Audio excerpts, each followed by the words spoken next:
Hey, happy birthday, Roger Strachan.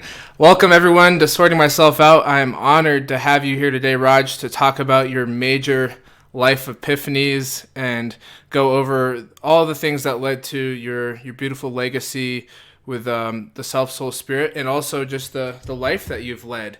And today I'm looking at you and you're 86. Amazing. Thank you very much, Ryan. It's been a wonderful time, and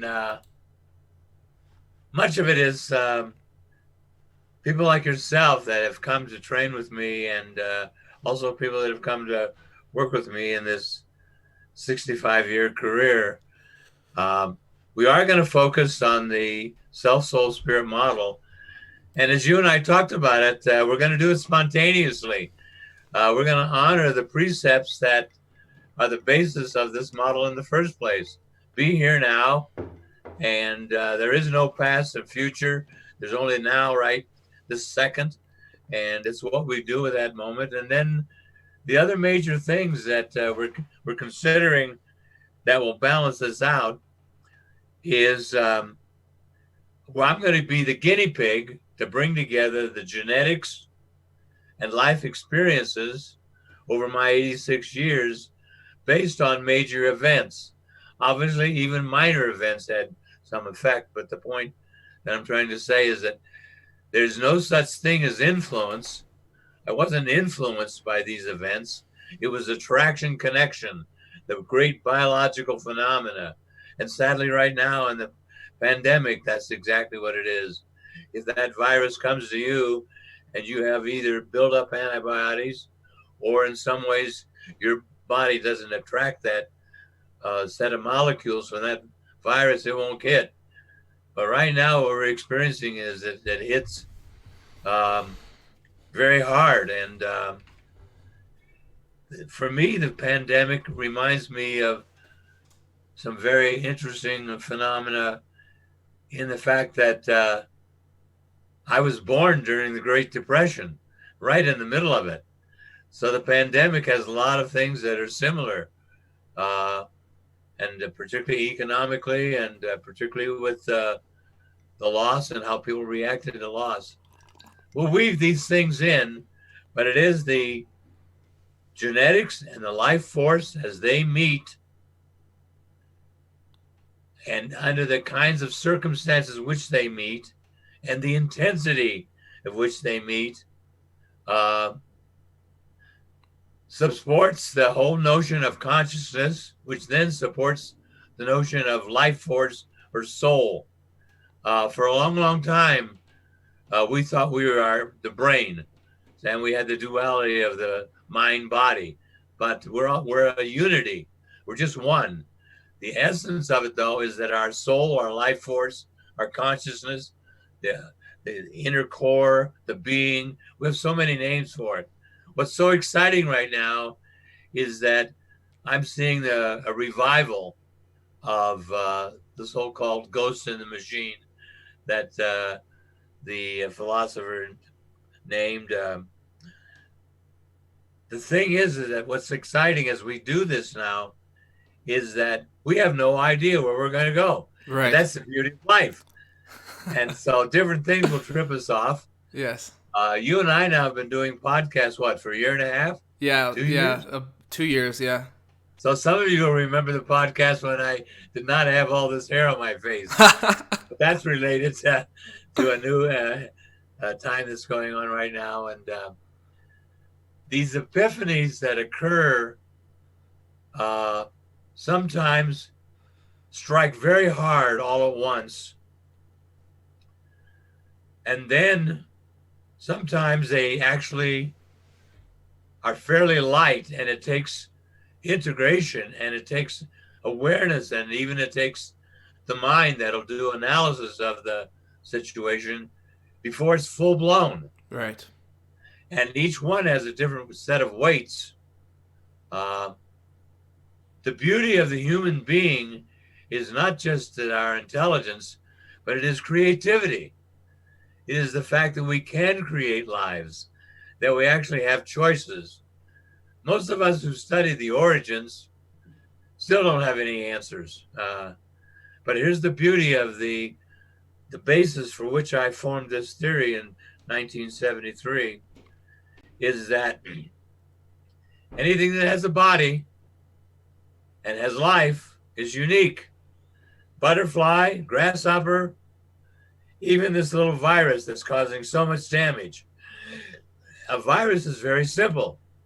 It finds a host, replicates, and then mutates under attack. Well, guess what? In more recent study with the virologists and my colleagues in those fields, they've also realized that a virus will mutate just because it wants to do it. And I'm working on a paper that relates to this, that if I published it 10 years ago, nobody would buy it. But today, it's sellable. And here's what it is. The universe strives for functionality. It may not always get it in one thing.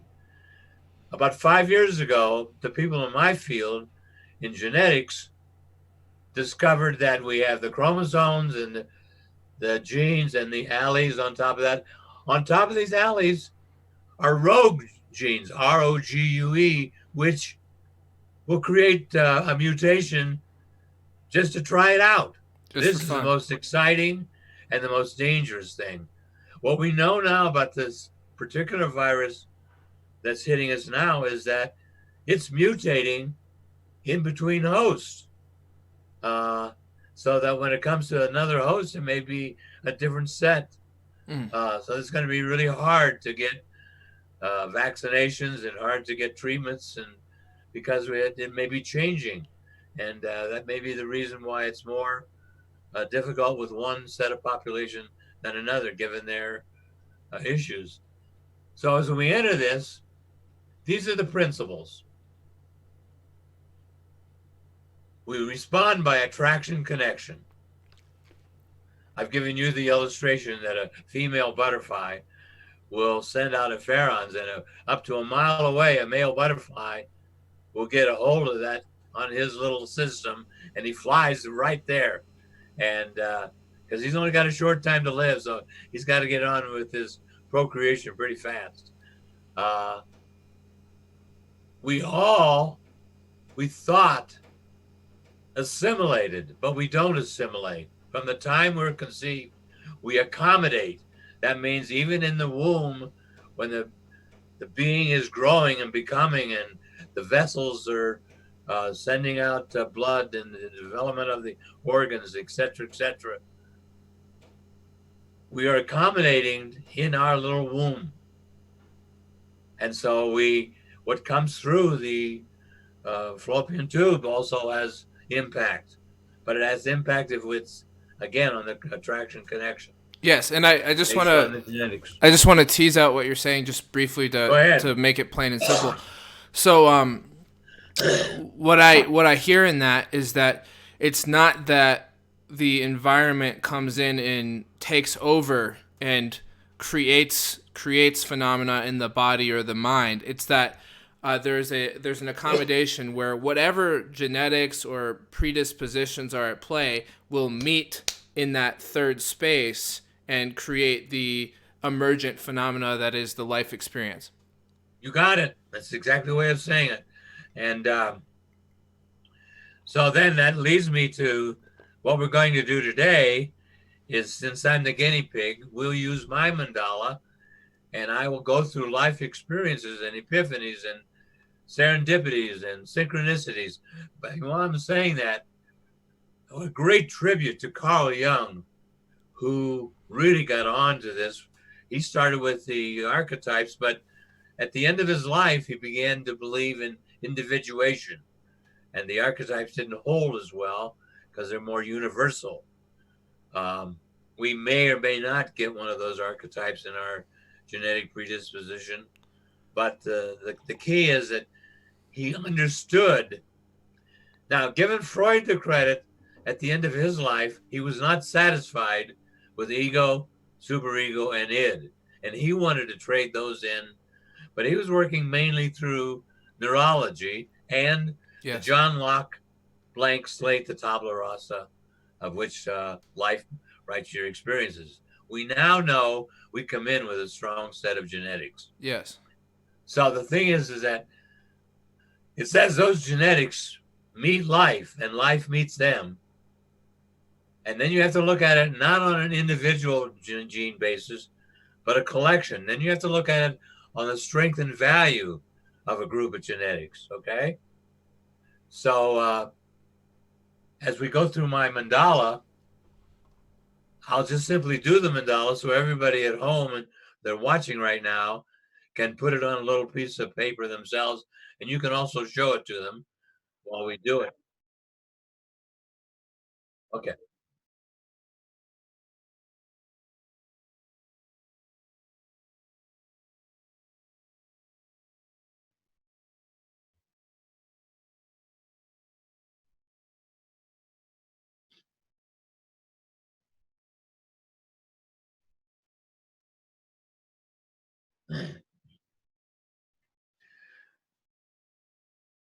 When I was 8 years old, it was the Second World War. So between 7 and 9, I lived in a small farming community. My nuclear family did not farm because they were working in the war effort. My stepfather worked at Wright-Patterson, and my mother worked at a outfit that created motors for airplanes and little tiny electrical devices and so forth. So I was farmed out, no pun intended, to the aunts and uncles and great aunts and uncles that actually were from farmers. And the farmers' genetic phenomena in my family goes all the way back to the Alsace-Lorraine. So my mother's maiden name is in French Delchamp. If we pronounce it in the United States, it's Del Scamp, of the camp. So they're farmers of the farm. And they hit the shores of the Carolinas in the 1700s and then migrated north until they got to Ohio. By the way, they stopped off at Maryland and had a large plantation. And my family owned where the city of Baltimore is right now. But in the Civil War, why the South burned the city of Baltimore and the records, and then squatters went out to where the city of Baltimore is now and claimed their rights. And the judge said, that's the spoils of war. As you know, Maryland was neutral. So the South took things from the plantations in Maryland, and so did the North. And so it's kind of interesting that our genetics, even then, were as farmers. So they moved on, they kind of got into the area around the rivers of Ohio and the Miami. And at 8 years old, why, I was on my uncle's farm, and he had a sow that had some young piglets, and I just loved those little piglets, but I couldn't get close to them. And he told me not to go in there and play with them because he said, I don't trust this sow. Well, saying that to an 8-year-old is like saying, when you get to the fourth aisle, leave the cookies alone. And so sure enough, the little piglet was all by itself, and I dashed him behind the fence and got him. And the sow was in the barn, but she smelled me or heard the ruckus out in the yard, and out she comes from the barn. And boy, I dropped that piglet, and she chased after me. And I'll tell you, I was so afraid I couldn't see straight. And I just barely got through the fence when she hit the fence. And just that time, my uncle comes around the corner and sees me. He said, didn't I tell you about that? And I said, yes, I'm really sorry. He says, well, guess what? That's it. We're having that sow for dinner. Now, this is the beauty of community too in life experiences. When you would butcher a sow, you would have what you wanted right then and save some.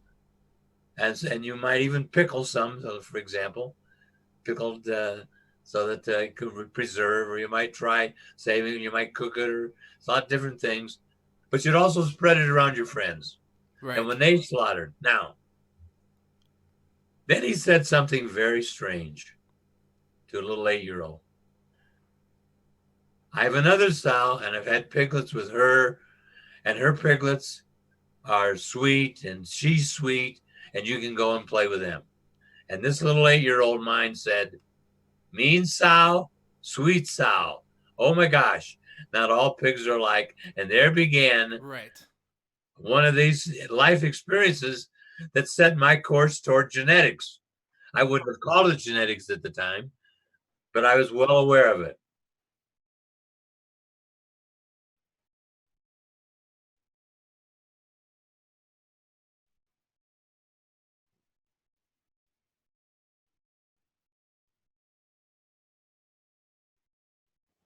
Exactly. And then it wasn't long before I started talking to my aunts and uncles. And of course, they bred their corn and they bred their animals and chickens. And so they kept going in that whole realm of genetics to get what they wanted. And we've done it with horses and dogs, on and on. So I began to see how we can manipulate what we now call the genes and the chromosomes that they are carried on. So the thing is that was the beginning. But at the same time,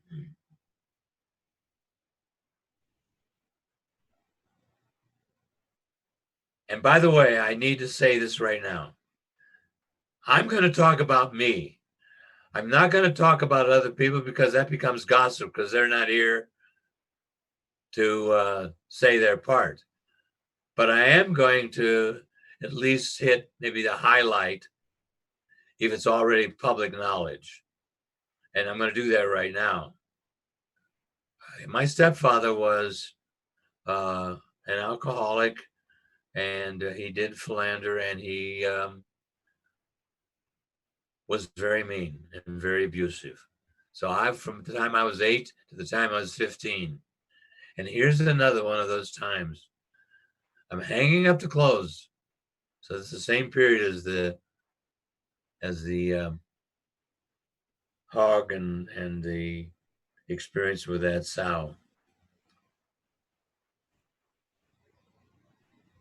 A part of me came to me, which I later, when I did my mandala in 1973, discovered to be the warrior. And the warrior came to me, though I couldn't have identified him at 8. But I was hanging up the clothes. I can close my eyes. It was such a major experience. And I realized how it stuck. The warrior said to this little boy, 8 years old, you cannot trust this man. He can hurt you. You've got to keep your big mouth shut. Already by 8, another phenomena that I brought into the world is garrulousness or talkativeness, and that goes back to certain kinds of phenomena, and I'll go back to see how those play in then too in just a second. But he said, I will protect you as you get older. I'm going to cut the story short. I took a lot of beatings between 8 and 15. Right, it was just right after my 15th birthday. Here I am celebrating my 86th today. That I came in on time. He said, you're late. And I couldn't keep my mouth shut. And I said, no, your watch is wrong. And he hit me full fist. And I went to the ground.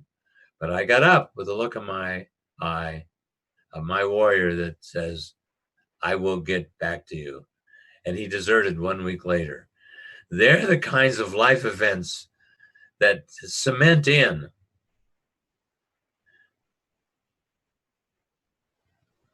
I'm going to go back and trace those later, but I want to jump back to where did that start? Well, what we need to do is to bring in other kinds of phenomena.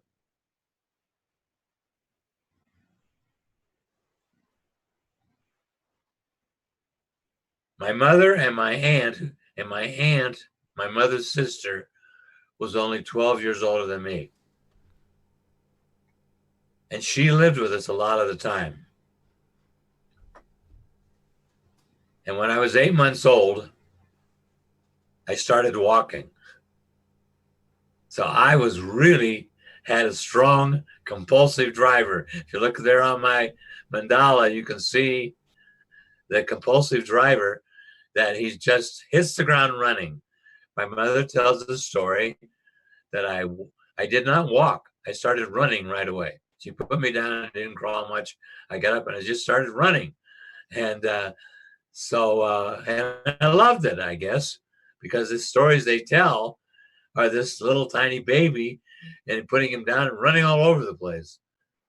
But it was also another phenomenon that ties in with this, that that relates to my 10-year-old, as you can see in the mandala, as kind of loving tricks. Well, where does that come from? My maternal grandfather was born on April 1st, April Fool's Day, and he was the number one trickster you can imagine. And I inherited that from him. So here's how it played out at 8 months. My aunt would hide me in a dresser drawer in one of the dressers, and I would go along with the game. And then she'd tell my mother, "Where's your child?" Well, my mother goes searching all over to try to find little Roger, and finally she'd find the right drawer. And they both told the story to me that I would giggle and I would play along with the game. Now, what is that about? Okay, it's like I didn't cry, I didn't feel abandoned, I didn't. I felt like, oh, this is really fun. and so as you look at my mandala, that ties in with the wild man, and it ties in with my 10-year-old who stated the trickster. And those kinds of phenomena were exciting to me, and to go along with it. That's beautiful. Well, I started talking at 10 months, and I haven't shut up since. Now, you can say, well, he's just a loud mouth, or he just talks too much. Those are all true. And I've loved it, yet at the same time, the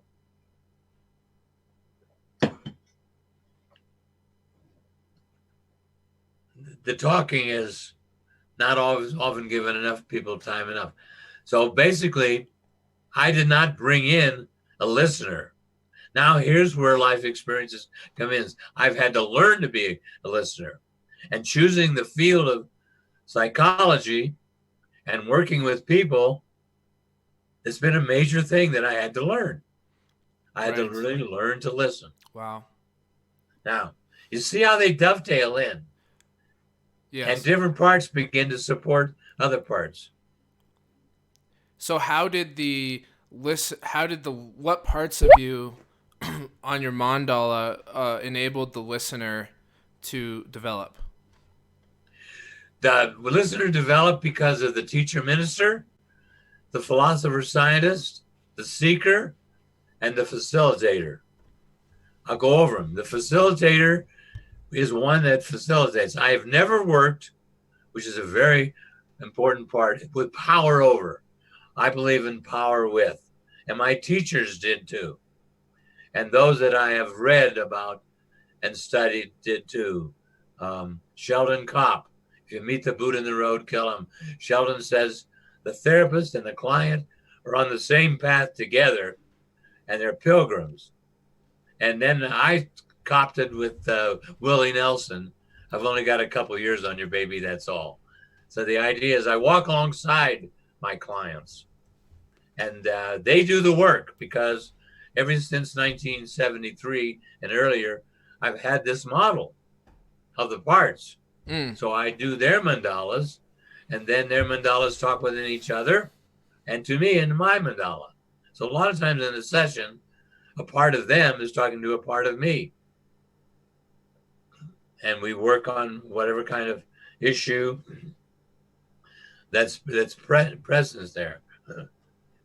What was the second part of your question? There was another. So what parts of you helped develop your listening skills? Because since listening, yes, okay. Listening I was on that. Also, so facilitator. Just briefly, Raj. I should just say, because I forgot at the beginning, we're going to be taking your questions towards the end. So if you have any questions, go ahead and save them for the end. The facilitator, to be able to facilitate life's issues with a client, you got to listen. And over time, I became a very good listener. Okay. Now,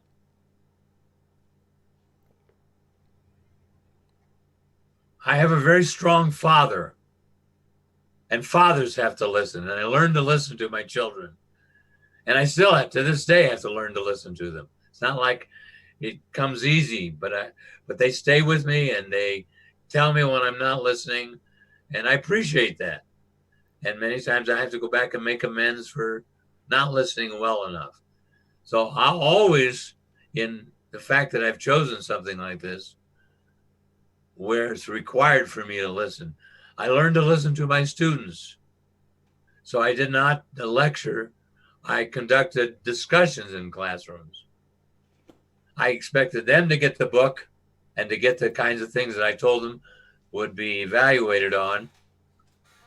And even then, I gave take-home tests to college students rather than multiple choice.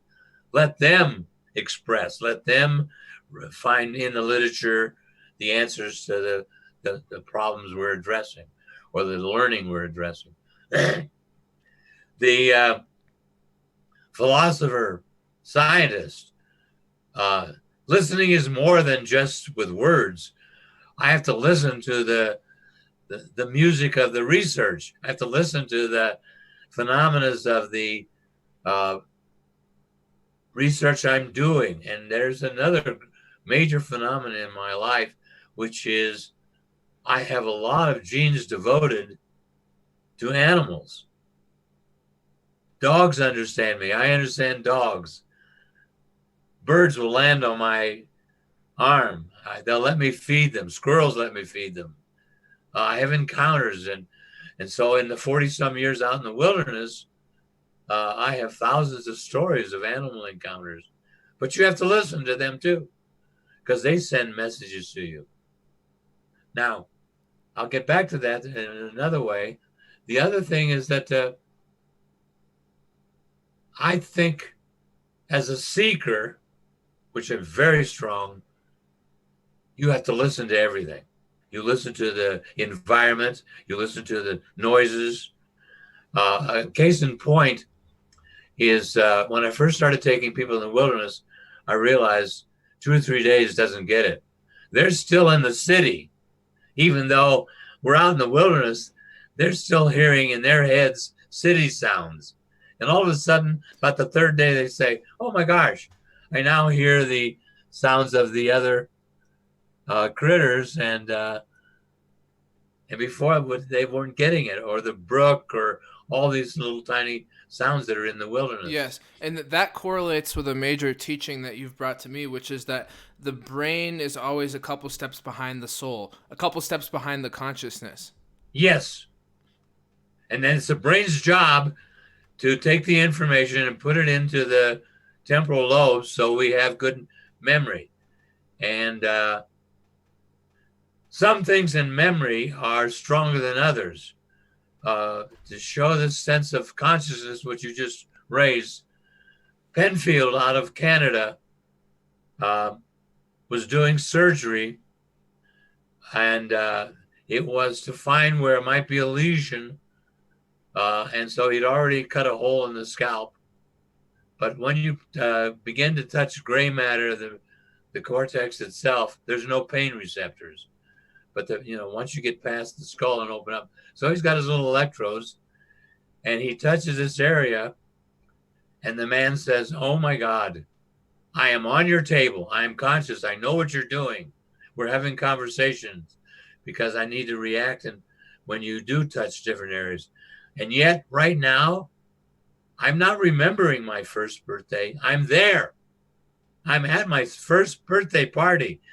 And there was a case of dual consciousness of being, because the temporal lobes, we now know, can actually hold in such a way that it's a full audio itself and a full video itself. Wow. And so that's why the temporal lobes will often throw into the dream patterns that the frontal lobes are creating. Really, you think it's really happening. You have to wake yourself up to realize, no, I'm just dreaming. I'm not just actually having that. Right. And the more creative the dream, and the more energy is given to it. So the beauty of it is that some things are so strong that they then affect. In 1969, I was listening to a lecture from a man by the study of the child, Carl Rogers. Study of the self, Carl Rogers. And his name is Farsons. And he says many times a major event will have such an impact on us that we collect that attraction connection that lodges in so deeply that we realize how we have responded to that. Okay. Now, 25 years ago, right now, to this time, I was in paralysis, and I had a staph infection between C3 and C5 in the cervical spine that was destroying the bodies that surround the spinal column, the cord itself. But because I have a high threshold of pain, the destruction was going on and I was not having any pain. So here we are, 86. It's actually 26 years ago. 26 years ago, I was at the bottom of the Grand Canyon on my 60th birthday with a compressed spinal cord, didn't know it. And two of my deepest friends, I hope one of them is listening right now, Larry and Ron, got lost on the way out. There was 10 of us down at the bottom of the Grand Canyon. I get to the top, they're not there. So another buddy and I fill up a bag and rush down again to the plateau where they're located on. And sure enough, we find them. But I'm going down, bouncing off rocks, and don't fall. Had I fallen and hit my head or neck, I wouldn't be here talking to you. Mm-hmm. I had to cut the spinal cord right then. So isn't that amazing that awareness and but I came out of the Grand Canyon on June the 20th. And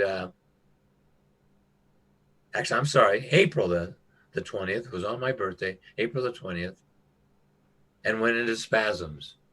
And then went and had the wrong surgery, took all the support out of the back, and then was rushed to Barrows. So when I'm in Barrows, I have this over 10-hour surgery. And the reason my voice is strange is I only have one vocal cord. But the surgery was so long and I was intubated so long that I lost the vocal cord and I have a little piece of scar tissue. But here's the phenomenon that I want to refer to. I had the near-death experience. The surgery was so long, and the surgeon also cut the left vertebral artery, and he was trying to occlude it and stop it from bleeding. Whoa. And kept the surgery going, and I came close to death. Obviously, they were pumping transfusions, but they were pumping blood in me at the same time. And but they were in there, and they extracted. Luckily, it was high enough, but here's what happened. There was a mesh, and I was behind the mesh. And behind me were the angels and the guardians and the other energies of the universe saying, it's enough. You're 60 years old. Come on out, Raj. It's okay. And on the other side were the Ryan Holsapples of my future that's saying, no, you got to come and work with us. And those of you out there that are listening that are part of that group. So I start pulling on the mesh. One side saying, come on through, the other side, let go. I pull through. I wake up. And this brings me to another major phenomenon. I woke up in 1968 realizing I had bought the American dream, hook, line, and sinker. Right after the Second World War, we were taught, get as many degrees as you can or get a great job, get it, and devote yourself, and get the gold watch, and you'll die at 65, and that's the way life is. So I went and I got the degrees and I got the job and I got the 4-bedroom house. So each kid has their own bedroom. And I wake up and saying, I'm working 90 hours a week. I don't have time for the athletics that I love. I got to do something. And I began the process of dropping out. So in 94, when I have the surgery, I've lived a totally different life because I took off 5 years right in the middle of my career between 1975 and 1979. And we'll get into that in just a moment and the major epiphanies that occurred there. But now I wake up and I'm alive. What did I do in 73? Being such a rugged scientist, I realized I've got to have a higher power. There's no way I can do this without tapping into the universe. So I knew about higher powers through AA and through the fact that I had 2 degrees in theology. And so I chose being a scientist, I chose the black goddess, because the first thing that the ape threw was a black woman, and God love her. She's been leading us down the genetics ever since. And isn't it ironic, though? Who's the most picked on person in our world is a black woman, dark-skinned woman, and that's just atrocious. But that's the reality of where we are today, and still haven't learned it. That she was our movement in the evolution from the apes and monkeys to. Yes. Now. So just to pause there, Go how did you reconcile, as a scientist, the beautiful inclinations towards spirituality? It's a great question. My clients and my own experiences, which brings me back then to another major epiphany.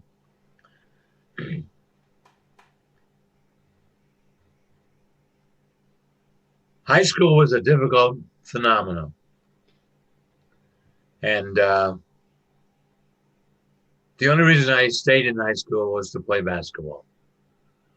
I was a good player. I was not a great player.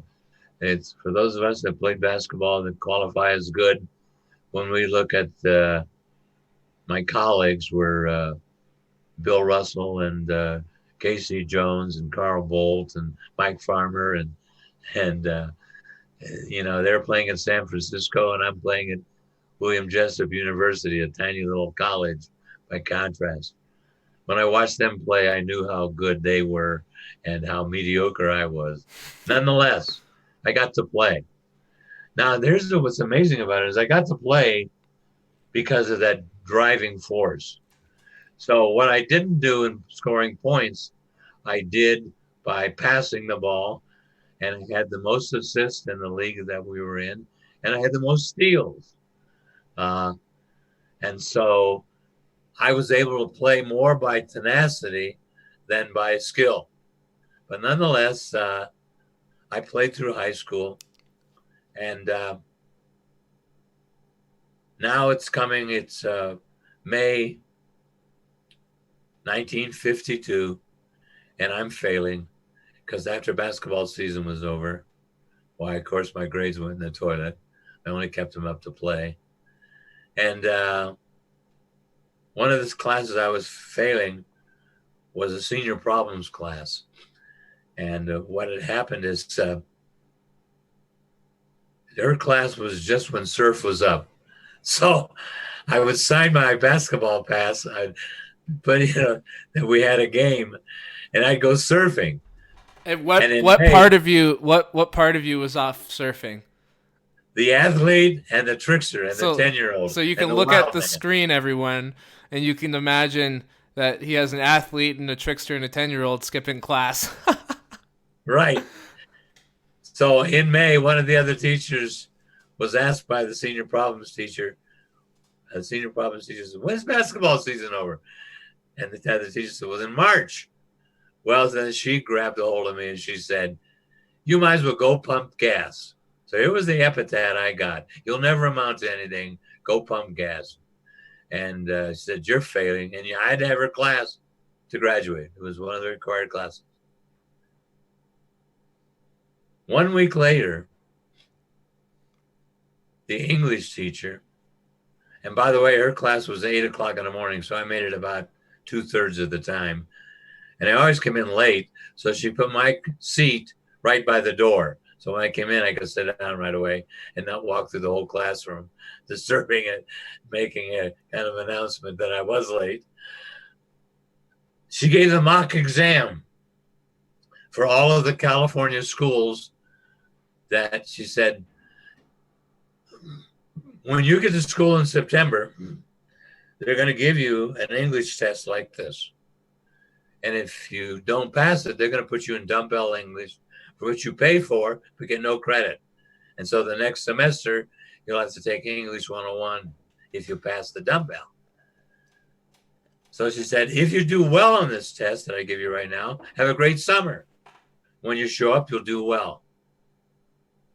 If you don't do well on this and you want to go to college, then take some of your summertime to get the right answers to these questions. Study those and get your English and grammar down so that you pass the entrance. Mm-hmm. Well, I aced the test. I got the score just below the valedictorian. Now, we had 600 graduating students, and she was number one. And so according to grade point average, and I turned out to be number 595th. Because you weren't going to school. I wasn't. Well, no, I was just my grades and everything. According to grade point average, right? I was, so I had a lot of D's in there that senior year. Right. And I was only going half and half to begin with. I'd only go to school till noon, then go to work after that. And so she grabbed me, but she had a different message. And I owe this. This is another major epiphany. She said, you are going to graduate. I am not going to have you on my conscience. She literally shook me. And today she get fired. But those days, I interpreted that as an act of love. She saw that I was a bright young man. She said, I had no idea that you were brilliant. You sat here all year long. I had no idea you were a sponge and took it in. And I said, well, we get English all the way through. It was long before the senior year that I had English down. And she said, I'm going to give you a D, but you have to write me a paper and you have to do a good final, which I did. But being 595th, my mother was getting up and leaving before they called my name. Wow. She thought she was at the wrong high school. But right at that time, she actually thought she was at the wrong high school because they built another high school to take the overload of Inglewood. And Morningside is what it was called. It was in the Crenshaw district. Right. And she said, well, maybe I'm at the wrong high school, but just they called my name. Behind me were 4 other people. And then there were 30 others because there was no GED in those days. You had to keep going to night school at one of the local high schools until you matriculated enough. But the only guys back there were all Harley riders and big beards. And so I thought, well, I guess that's where I'm going to end. I'm part of this group. So I did. I went out and I worked at a lumber mill. I worked at other bad jobs. Lumber mill was the best, actually. But here's another major epiphany. I was dating a young woman, and she belonged to the Christian church. Now, I have to put in front of that. I had already, because I was raised Catholic, though I didn't believe in it, I had already taken like Luther, my 90 theses to the priest, because my friend said, before you leave the Catholic Church, because that's the other thing, being a good basketball player, I played with the Catholic Youth Organization. At the end of the regular season, I would play with them and be their guard on the local team, the church.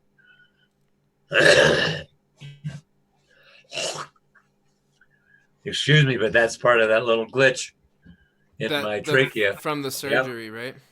right. Yeah, that's all right. We can deal with So it. I went to see the priest, and I said to him, well, first of all, the Catholic Church didn't begin till 600 years after. How do you claim that it started with Peter? You can't claim that. You're violating history. You started it about 600 after. That's a lot of years in between. But that didn't go down well. Then I said to him, I said, the 11th and 12th popes were pretty radical. They were sleeping with women. They were defrauding the church. And there's a real bad time in there. And I was ready for my third one, which was even more damaging. And he said, are you from a divorced family? I said, yes. He said, well, you go home and pray for humility. So I came out of that meeting, and my friend said, how did it go? I said, it went great. Oh, wonderful. I said, no, not great the way you think of it. I'm done with Catholicism. I mean, all he did was denigrate me and tell me to go home and pray for humility, when I think these should have been opposite. Right. He should have been praying for humility and listening to someone that was struggling with the rules of the church and the history. But then I dated this young girl, so I'm there, and I meet these wonderful Christian people, and they're delightful, and they decide that I'm worth some time, and they take me in. Wow. And I'm sitting in the choir, and I get this major epiphany that shaped my whole life. I get a calling. Scares the royal piss out of me. I'm having a religious experience, and the calling is you should work with people. And it just hit me like a ton of bricks. And I didn't know what to do with it. But I went to the minister, and he was more cautious. He said, well, sometimes we have religious experiences because of the environment and the emotion of it all. But he said, just sit with that for a while. Very sweet, sweet man. Pretty ecumenical. Understood my thing at the same time. It didn't encourage me to just act on it right away, but to sit with it, which I did. And I'm working at the lumber factory, sash and door, and there's an old guy there, 64, and he's going to quit every week. And I look at him and I realize, oh my God, that's me in 40 years. I'm going to be wanting to quit every week. I got to do something. And that watching him go through that experience of being there, and then later in life, when I read Thoreau, that 75% of the people have, Lives of quiet desperation. Lives of quiet desperation. It's like, oh my God, there it is. And so my friend said, look, you don't know what to do. Why don't you go to seminary and study philosophy and theology and psychology? And that'll be a start. You'll start with the basics there and then go where you want. I said, I don't know. And then comes another huge phenomena that has to do with parts. It's Korea. I'm of draft age now. And I've got my draft card. So I go to board 116 on Slauson and Figueroa in Los Angeles. And here comes the phenomena of our parts.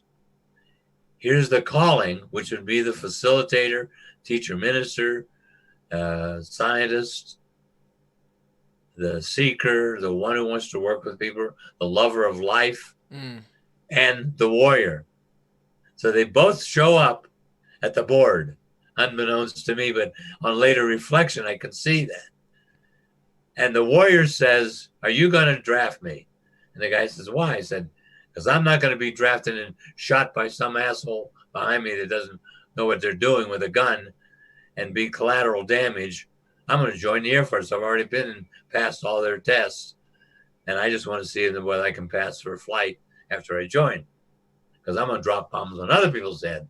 So there's the warrior talking. So the draft guy says, well, what are you going to do if you don't join the Air Force? Well, I'm going to go to seminary. And he got it.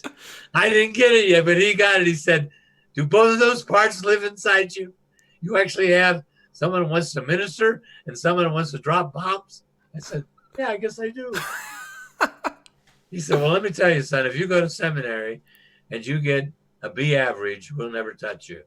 Once you get married and have kids, if you're doing that, because that was the thing we did at that age in the 50s. You get married and you have kids. Yes. And that's exactly what we did. You young people don't do that today. But nonetheless, I chose the calling of working with people.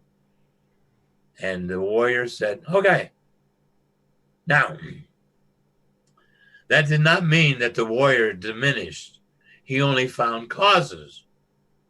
So my whole career has been decided with these two major ones. Helping people find their most potential. That's the way I was as a teacher. That's the way I was as a psychotherapist, which I didn't call psychotherapist. I call a facilitator, proactive facilitator. So how did the warrior manifest? He fought for every underdog there was. He fought for students. He fought for teachers. I'll only tell one story to illustrate this, but it's true. The premise is this. There's not a university, there's not a college, there's not an agency, there's not a school district that wasn't glad to see me go. They were all so happy to see me. When you left? Yeah, because I caused so much trouble. You are a troublemaker. I'll tell the final warrior story related to universities. I took my son in 1973, and I had given my resignation to the university, ASU, and to where I had full-time at Glendale Community College. It was only part-time at ASU because I was finishing my doctorate.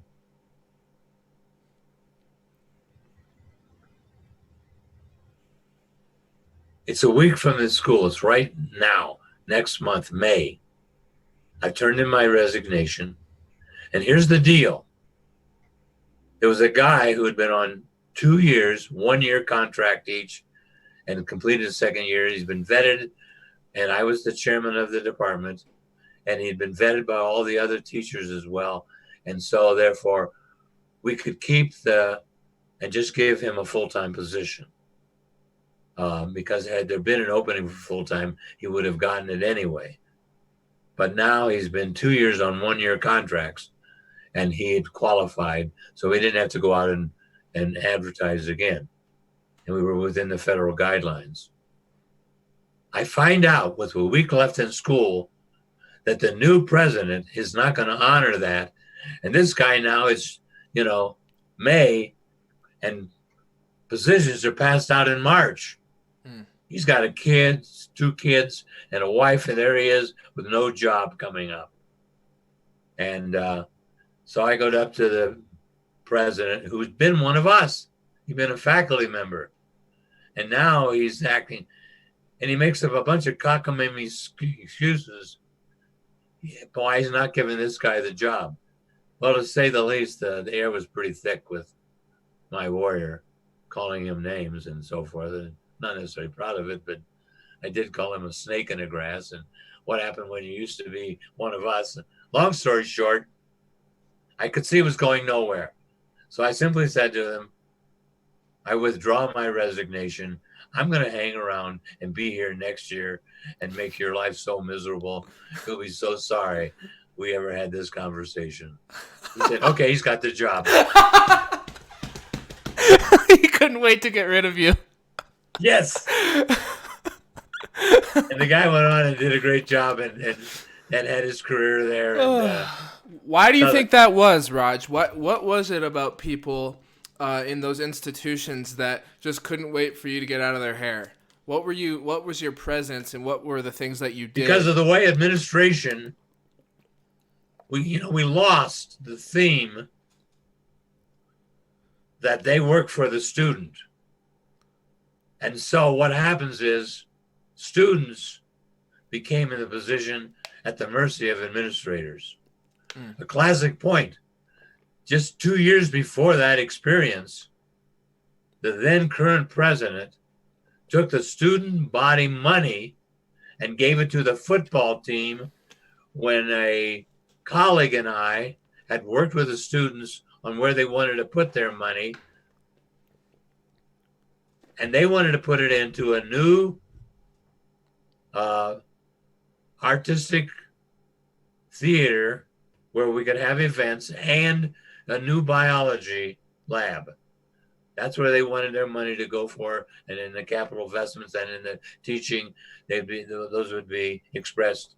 Mm-hmm. Well, he just took the money during the summer and gave it to the football team. Now, to show you how beat down students were, I got together with them before we started the next semester, all the student body, the treasurer, the president, and I said, here's what you do. When you come to school next year in September, you write out 2 checks. 1 check for your tuition, 1 check to your student body. Then you hire an attorney and you make sure he protects your student body. And they wouldn't do it. Oh, wow. Now, to show you what that means is over time, students have got beaten down. And a guy out of the university in San Diego area, and he wrote it purposely, and he took, that N word, and he used it very graphically. But he wrote a little book called "Student as Nigger," and it was required reading for all my students. That how they got beat down to the way that epithet of nigger. I don't like that term, and I think he could have chosen another. But boy, did it make a point.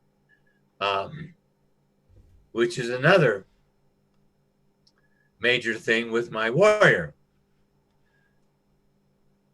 1964, but I have to go back just a little bit. I went to Arizona in 1962, actually 61, I apologize. Actually, we're there for the interview in 60. Here's what happened. One of the people that wanted me to come to seminary at William Jessup University, his brother was a city councilman at the city of Los Angeles. He had a friend in Arizona, the councilman did, by the name of Bill Boyce, a wonderful minister at the First Christian Church, and got one of the only designs of Frank Lloyd Wright for a church.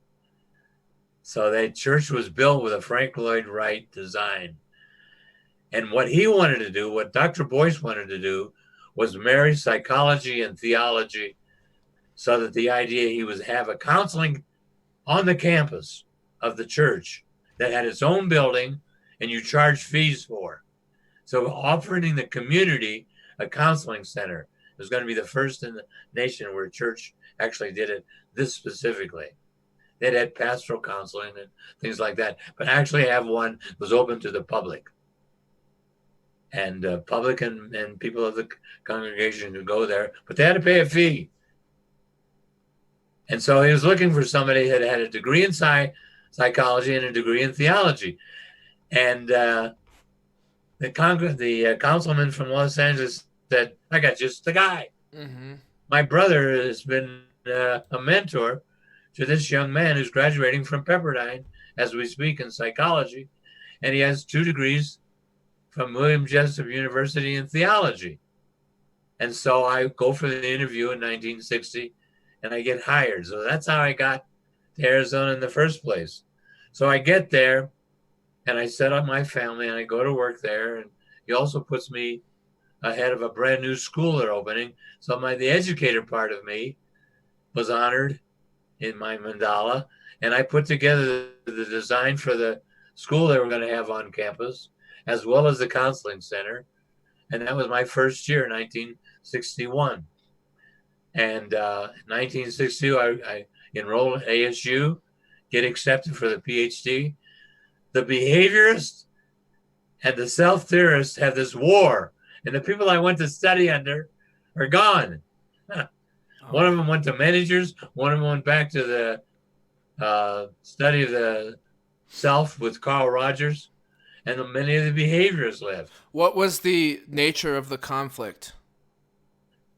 How to do therapy. The behaviors thought of only Skinnerian approach. And the self-theorists, oh, no, we got to look at consciousness. We got to look at other factors. And you can't just treat people like a robotic phenomena of stimulus, action, and reward. So you get the stimulus, you get the response, you get the reward. Now, remember, I was trained in Skinnerian as well, and I ran a lab. And but I kind of kept myself honest. I had a cartoon that was in my lab, and these two rats are in a Skinner box, and they're talking to each other. And the one rat says, "Hey, I live in this Skinner box, and I got this guy trained. I push this lever, he gives me something to eat. Every now and then, he brings a female in. I get laid. How good is this? I don't have to work for anything. I don't even have to, I got a nice place to sleep. It's never cold." Right. And I kept that up there to who's affecting whom, who's training whom. Right. And that has to be that reciprocal. Right. On that note, I will share with you another story. Melissa Pierce, the first student to graduate from SAGES in Durango, Southwest Association for Gestalt and Expressive Studies, brilliant student. She actually was so good we later hired her. She created Touched by a Horse. And she was getting her master's at ASU. So this would make it 1987. And there was this movie that they were showing of 10 sessions. And this woman was in the 9th session. And in the 9th session, she finally had enough trust of her therapist to say, "I need to tell you that I'm really being physically abused, and it is very serious." And his response when he hears this, the therapist says, "Okay, well, we're working on self-worth, so we'll get back to that later. Let's work on how did you do on the objectives we were set out for self-worth?" And my student, Melissa, went bananas. And she said, "What are you doing?" Said to the film right there, Right. and to her instructor in the class, because she was studying behavior modification. "This woman just dropped something so personal, and it took 9 sessions for her to get the courage up to drop, and he's not dealing with it."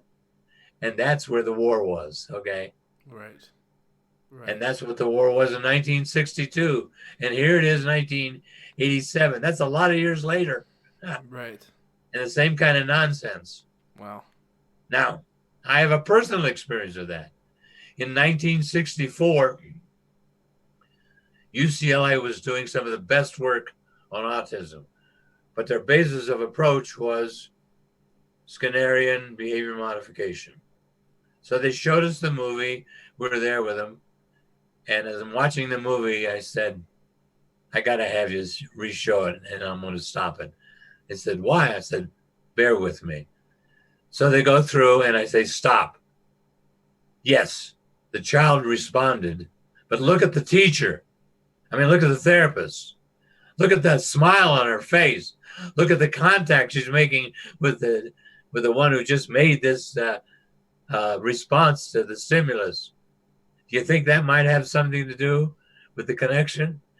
So I kept rolling it on, and pretty soon we got to the end of the movie, and I said, "You left out the most important part, the human connection." Mm-hmm. These autistic children were receiving of love and concern and care. That was just as valuable. So they said, "Hey, we got to look at the X factor. It's not just the reward at the end. It's also how the response." Mm-hmm. Okay? Mm-hmm. You see the phenomena? Yes. Of the human connection? That's what we bring as facilitators. Every piece of research that's looked at different kinds of style of therapy always settled that the change phenomena occurred because of the relationship between the therapist and the client, not the actual technique. The technique. Right. And, I validated that over and over in my own work and in my teaching and in my research and so forth. And so the key is my life was built on the idea of how do I work with a client or a student or a group and bring out in them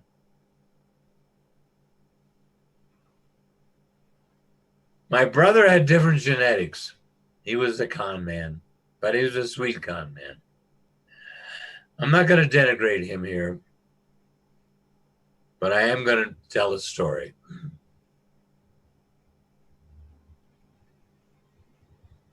I go to see my brother, and he's in his second marriage then. And my brother had the same thing genetically that I have, which is addiction to alcohol. And I'm starting my 36 year sobriety. And that if you look at the parts up on the board, everyone, the compulsive driver is the one that was in alcohol. Yeah, he directed the drinker. The compulsive driver jumps right in. In essence, my compulsive driver, I'm glad you brought this up. His notion is to get behind anything that's worth doing, worth overdoing. If you're not living on the edge, you're taking up too much space. If you can't run with the big dogs, stay on the porch. If you're not willing to take a risk down this ski run, well, go back and get on the lift and go back down. So I've been driven in everything. So it amounts more than just the drinking.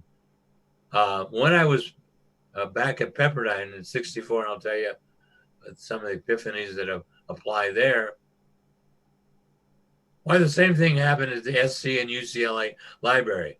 When I was going to Pepperdine, the libraries in Southern California, the other universities, opened themselves to all students who were in graduate work.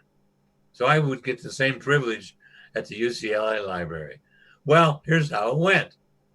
Roger, you haven't gone by. It's midnight. You're still in the stack somewhere.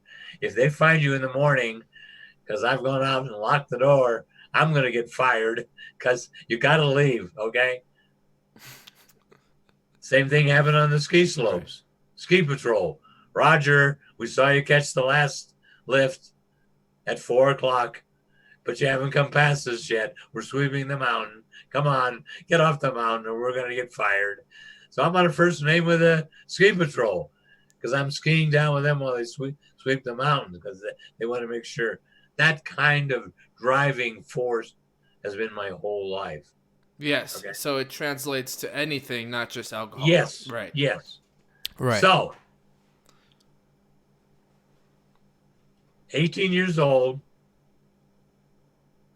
I discover alcohol, and I realize what a wonderful thing. So I have to say right up front, I never had a bad drink. And I realized that I was an alcoholic at 18. But at 19, I get the calling and off I go to seminary. And therefore, I'm not drinking. So I don't drink for approximately 10 years. 10 years after seminary, right in the middle of life again, I start in again. I realize, wow. So I can't drink the way I did. So I'm going to show you the lunacy of combining a scientist, a drinker, and a compulsive driver. You ready? Right. They're all up there on my mandala. Well, I got to drink biologically. So that means you have 2 drinks right away. You have a double shot. Then you have 1 drink every 2 hours so that the body, the liver, and the kidneys dissipated, and you never quite get fully drunk. You just have the high. So now you can drink all night, but you only can drink with other people that'll drink like scientists. So who did I drink with? Well, other psychologists, physicians, other scientists, because we didn't want to drink and have these great philosophical discussions all night long with people that got sloppy drunk and couldn't walk and okay. Right. But I was still an alcoholic, even though I spread it out. So you kept it on an even buzz. Yeah, one day when I was I just turned 50, 1984. In November 14th, my daughter's birthday, I said, I gotta get her. I gotta get her. There's nothing wrong with the way I'm drinking, but the point is, I'm still an alcoholic. I still got to set it up. I still got to go all this trouble. Right. The effort it would take to be sober is a lot less than the effort for the right to drink. Right. And so I went down and found a sponsor and never had another drink. Not that my alcoholic is not. So when I woke up 26 years ago, he came to me in 1994. After the surgery? After the surgery. Your alcoholic came to you after the surgery. Yes. Yeah. And he said, well, you just dodged a bullet. So I think we should go out and drink right now. Well, because, what the hell? You only got another chance. You might as well drink the rest of your life and forget about this sobriety shit. Now, remember, I've been sober 11 years.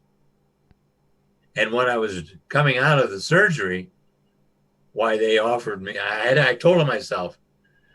And so the nurse came to me the third day after the surgery and said, I got to cut you off the morphine drip. She said, you're loving that baby way too much. I said, I know, ain't it a bitch? And so she cut me off. So I had all this pain.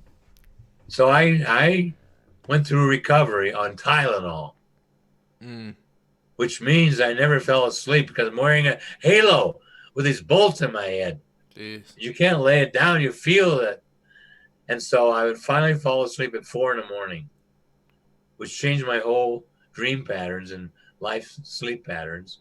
But then I would just be so exhausted. But no nurse came in at 6 o'clock in the morning, wanted to wipe my face with a rag. I said, get the hell out of here. I'm just now sleeping. And they learned that. So I took Tylenol. That was the best I took. Wow. But again, I didn't lose my sobriety because I loved, and they gave me, what happened is they tried to give me Demerol,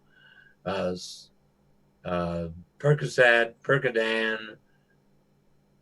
They didn't work. I was 10 years clean and sober, and it just made me dingy, and so it was easier. 5 years ago, I go to the hospital. I would get myself there, and I have a 3-way major bypass. 2 of the arteries were 95% occluded. 1 was 90 and 1 was 75. The surgeon said, if you hadn't been an athlete, if you didn't have an enlarged heart, and if you hadn't got yourself here right away when you felt the first symptom, you'd be dead. You'd had a major heart attack today. I have no idea after he did the angiogram or where the camera could actually go through. What's ironic about it was that was January 27th. And on January 29th in 2015, I was to show up because I'd done so well on the stress test and get how great my heart was. Isn't that amazing? Wow. And yet it was occluded. So when I got the symptoms, I got to the hospital under 40 minutes. And one of the people that I hope is watching it, Jake and Stefania, were at my house for training. I said, no training is going on this week. And they took care of my critter for the next 3 or 4 days before they went back to Boulder. But Jake and Stefania went on and did the training, and they're just great young people bringing the mandala into other people's lives. And Jake is now doing it in leadership, and Stefania I'm waiting for. So Stefania, if you're watching this, my dear angel, there's an interesting phenomena. I'm going to call her out. Stefania brought a natural angel into the world. And she struggles with why people don't love each other. This beautiful angel. Which brings me to the next thing. Not only are we all unique, but everything is connected. Metaphysics and physics have joined. There's no such thing as space. So even though we're unique and we do have our own body, we're also all connected. So energy fields run through us. And Wow. it really answers all those things of metaphysics. Now, the difference is I've had those experiences, but I don't go out and start a new school. I believe we have to be humble about those and the knowings and the things. I simply live with them, and I call my client and tell them what I know or what I've experienced, and we then work with it. What I don't do is set up a new school. Okay, we have to stay humble about the things that the universe visit, and she is that. I'm now currently working, and I hope she's watching this podcast with another angel. She just came to me a few months ago, and she has struggles with the world because of she's just brings in this natural, and that brings us to a really important phenomenon. The only universal value is love. Isn't that amazing? Yeah. Margaret Mead discovered two genetic phenomena that have to occur, and that is we have to be honest, and we have to Don't steal and don't kill each other. don't steal and don't kill each other. Those are the only two things. If you do those, the society comes apart. Guess where we are today? Where are We're the we? most violent nation, and we steal from each other. Now even the banks steal from us. Ah, how great is that, right? I mean, what an interesting world we live in. And Yeah. So in 2008, the banks should have been called for, but we kept them afloat, and they're more rich than ever. Right. And mind you, during the pandemic, the very wealthy are getting more wealthy. I don't want to go into that right now. That's something we have to deal with. But it's the poor people, as always, that suffer the most. And the middle class now is suffering underneath all of this. But I'm not here to talk about the pandemic. I'm here to talk about how life experiences. So when did I first discover the warrior? When I was 5 or 6. I formed a little gang. I didn't think much of it. I thought every little group of kids formed gangs. And we would stand on the roof of our garage and throw rocks at the other little gang. And I learned about it really post facto. When I was 6, the day before my birthday, my father said, "Where'd you get that black eye?" I said, "Well, one of the kids at school called you a drunk." And so we got into a fight. Well, how'd the other kid look? Well, he looked worse than I did. He's got more than 2 black eyes. I beat the shit out of him. Okay. Well, he said, "Tomorrow I'll come and I'll be sober." And I said, "Promise?" Yeah, he said, "I'll come and I'll be sober." Well, my father was done with his calls the day of my birthday, and he decided to hit the bar on the way home. And being an alcoholic, why, he showed up late and drunk to my birthday party. And I ordered him out, and I sent the kids home. And he devotes 3 paragraphs to his memoirs about how the 6-year-old ordered him out. And when the die was cast, from 6 years old on, my father was intimidated by me. And he died being intimidated by me. This is a brilliant man who was inducted into the Order of Canada, that lived a very successful life in the field of alcoholism, and died with 52 years of sobriety himself, but was intimidated by his son. And the encounters that we had were always based upon that level of intimidation. And Wow. it was sad. I made a number of attempts. When I was 30, I asked to come and see him and see if we could get our life together. And he sent me an airplane ticket. And my father went to bed and my stepmother explained to him. And it was disastrous. So here's how the parts of us work. In 1978, I went to my father's greatest achievement, the Ghislaine Manor for alcoholism, on the island of Vancouver, and the little area of Sydney. It was magnificent, but it was never going to make a dime. And that was the last.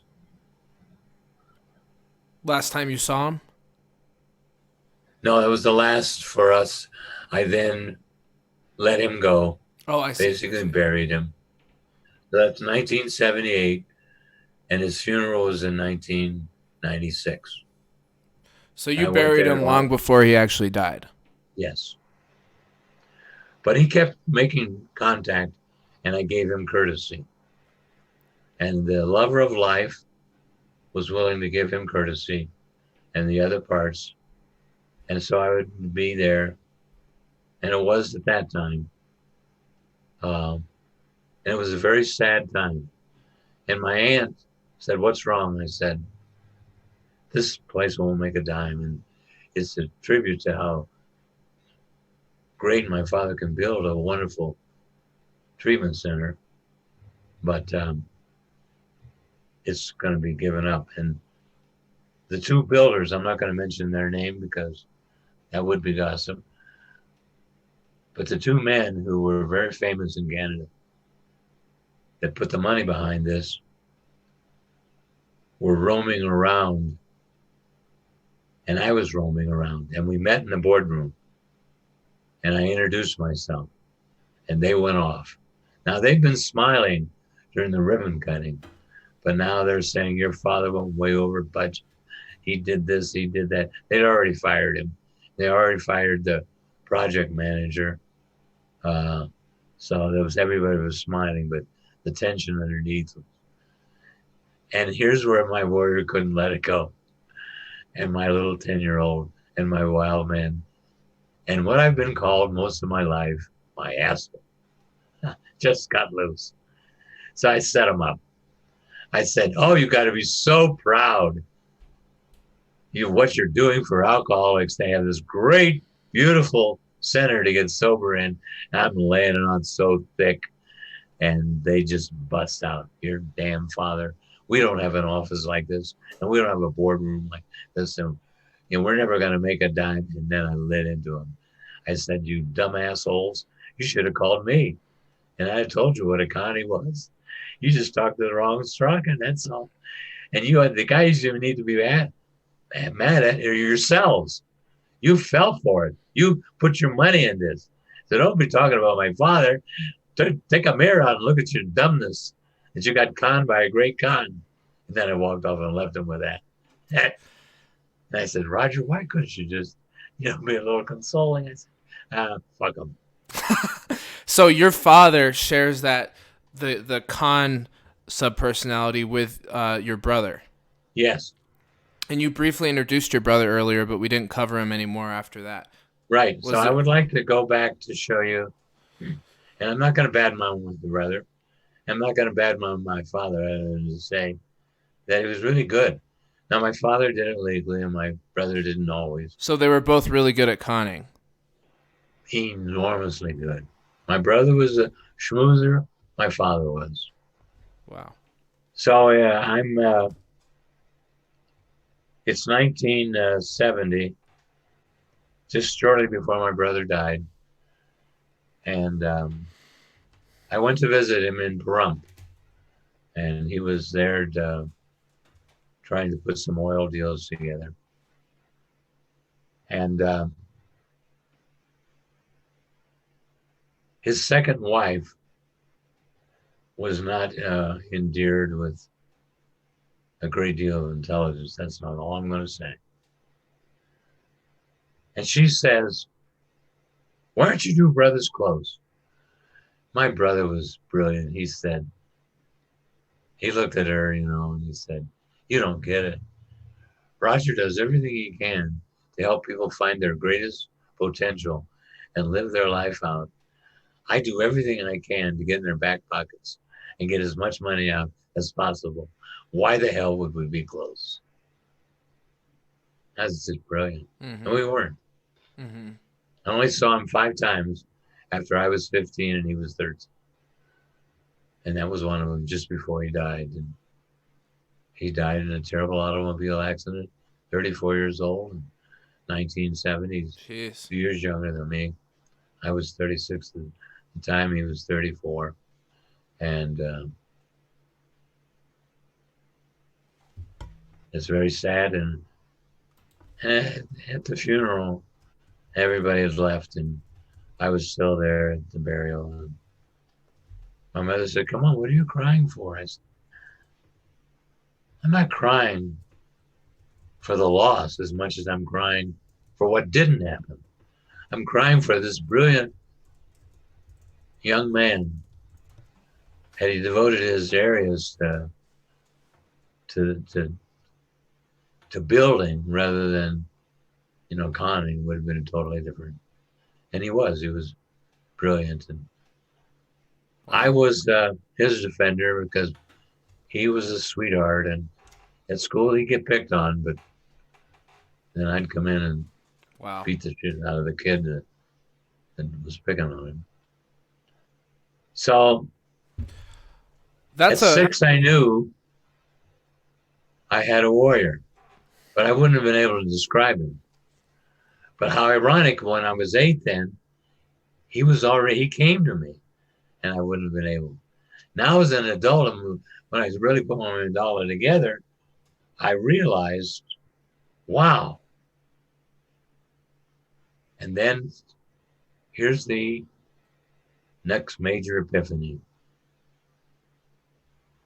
When I woke up 5 years ago, the black goddess let the drinker come to me first.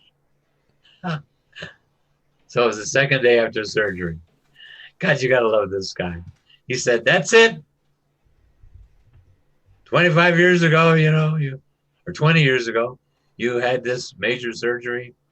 And now it's 2015, 21 years later, and you're getting out of the hospital. And he said, let's go to the beach, but not even tell the kids where we are. We get we're old enough now that we get Social Security in a year or so. And get up in the morning and walk the dog, come home and eat a gourmet meal at 12, and then take a nap.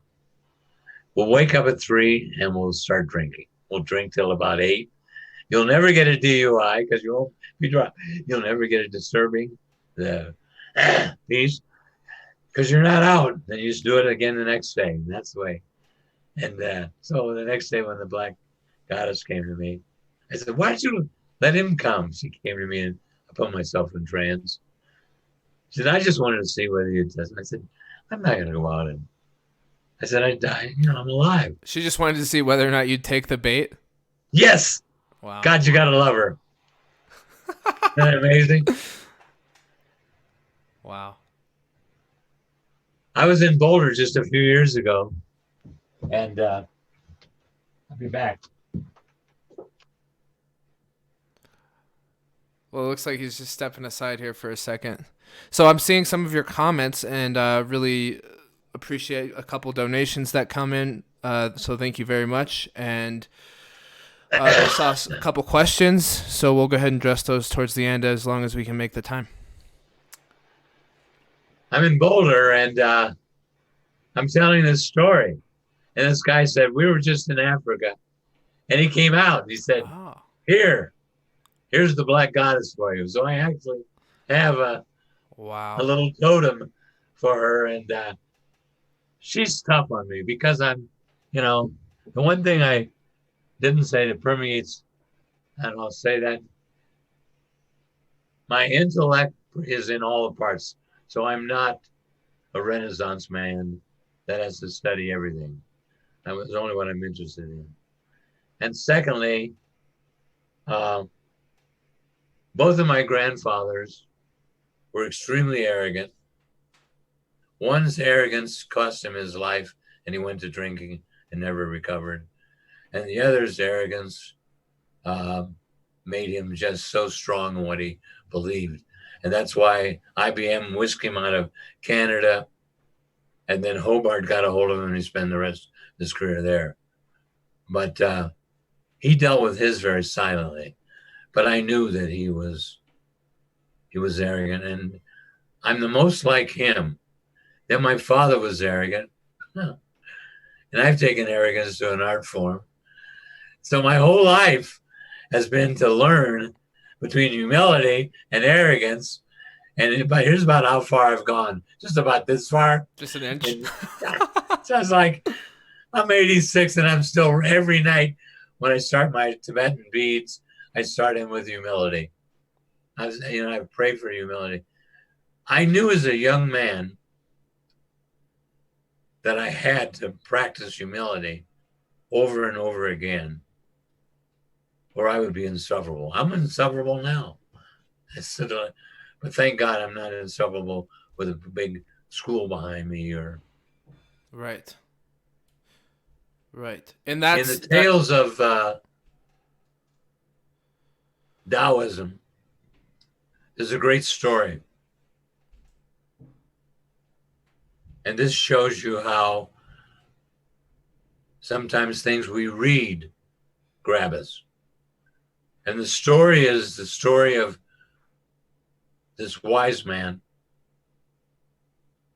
this counselor to the king.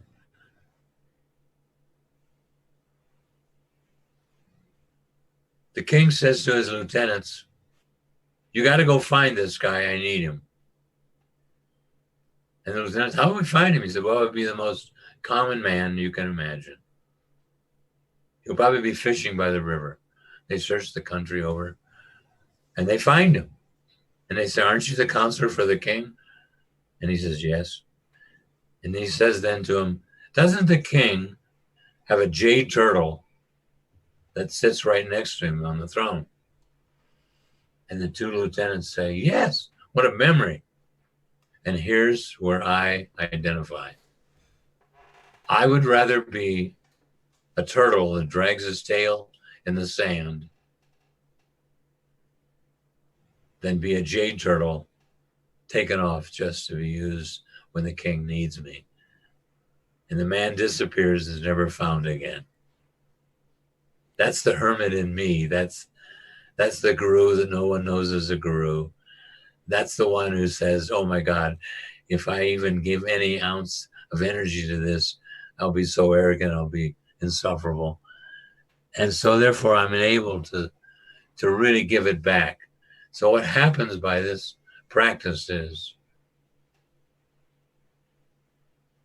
I'm more honored to have been your mentor than you're honored to have been my mentee. You want to play a game with me? No. I'm more honored. Oh no, I'm way more honored. Oh no, you're the most honored. You're the diamond in the rough. No, you're no. this great young man at 26 that knows more than I'll ever know. It'd be impossible for me to be any more honored than I am. I love it. That's fun. But that's the way I feel. The people that I've menteed, I've been the mentor too, and they're the mentee, have gone off and done their own thing. I don't need followers. I don't have any followers. All of you are independent men and women, and I love you for striking out. And that's what we're announcing here today. This is your launch. Yeah, it's really exciting. I'm going to start my own little podcast now, and I'm launching you. And you came to me just a few weeks ago and said, "I'm ready." Because we were thinking about whether I'd re-up Center for Creative Choice and you'd be the director. But you're much more prepared to be Ryan Holsample. And whether you go with Soul Tree or whether you go with something different, then it doesn't matter. You are there, and you're there to launch yourself. And this podcast celebrates the launching of yourself. And I want to say to your audience, I have watched you with great humility really become so strong in the way you use your mandala and so strong in the way you're now serving that it is just amazing what you're doing and how you're touching lives and how they're blessed by having you in their life. And I've watched you step by step, and you've given me the great honor to be in your face because you got some tough parts in your mandala. Yes. And yes. and you've allowed me to confront them and to be present, as well as some of you in the audience right now. And I, at 86, doing this podcast, the greatest epiphany is the awareness that I've been used as a tool. I've been used as a facilitator. I've been used to bring out what my brother said, the most potential in each of you. That is the joy that I sit here on my 86th birthday. So where am I going now? And we'll sum this up and we'll go over a few more and ask questions. I'm now going into the third part of when I wrote the paper with Meadow 12 some years ago and then redid it, I really didn't know how to handle spirituality. Right. I just kind of ended the paper. Well, maybe it's upon us all to find it. Well, here we go. 5 years ago, when the goddess came to me, she said, "You're done in the trenches." I said, "That's what you've had me do." So 26 years ago, in 1994, when I woke up, I gave her 5-year commitments. So by these 5 years ago was 20 years of 5-year commitments to stay in the trenches. But I moved from self. Can you clarify when you say the trenches? General practice, general work, life here, sentient beings, as the Buddhists say, how we're walking through this life. The kinds of things that my colleagues and I have done with clients for years. Yes, they were clients, they were students, they were trainees. So when my practice went from working with general clients to working to major life transformation, to working with therapists, to doing training of therapists in the model, as well as Gestalt therapy, to now, she said to me, "You're ready to study spirituality." And of course I said, "I don't know anything about it." And boy, she nailed me five years ago. She said, "If you did, you'd be so arrogant, I wouldn't know what to do with you." So I've been in training for 5 years. And so the first 2 years, I went down to finish up beginning training and stayed with my daughter in Tucson. Then she said, "Dad, go to live in my cabin." So the last 3 years. Now, here's how the mandala works. 3 years ago, when I got here, the hermit said, "Well, if you're going to study spirituality, you ought to do it as a hermitage. So let's just not meet anybody new." And so we didn't. So the hermit took over. About a year and a half ago, the soul came to me. And here, when the soul came, he said, "Look, the facilitator, the teacher, the scientist, the seeker, the lover of life. Who else? The father said they would like to have some time too." So I went back to training, and you and I committed to a mentorship, and some of the other people came. And then it started happening. And this is why I believe in prayer and meditation and trance and taking time to move away from our daily life and be open to the universals. The warrior came to me and said, "I'm ready to change." Now, mind you, the warrior had still been fighting the diagnostical manual and, you know, fighting for the dignity of human being instead of being labeled. And he'd taken on our president and did a study about him and on and on. And it put all that stuff in the trash. Then he came and said, now I'm ready to surrender. And then he came just recently and said, now I'm ready to change my job. I would like to be a spiritual warrior and bring all the energy I have as a warrior into spiritual work. Wow. And that happened about 2 a.m. and for the next 3.5, 4 hours. This was just about 6 to 8 weeks ago. I just started crying. I just cried for the rest of the night. I never believed as strong as the warrior was in me and all the fights that he had for those less able to carry on for themselves, that he would surrender to spirituality. Wow. Well, once he did that, that really upset the lover, because the lover said, well, what about me? Are you going to have another relationship? And I've been so blessed. My first relationship was tough. I'm not going to go into it. She was the mother of my children. Rest in peace. She struggled in life.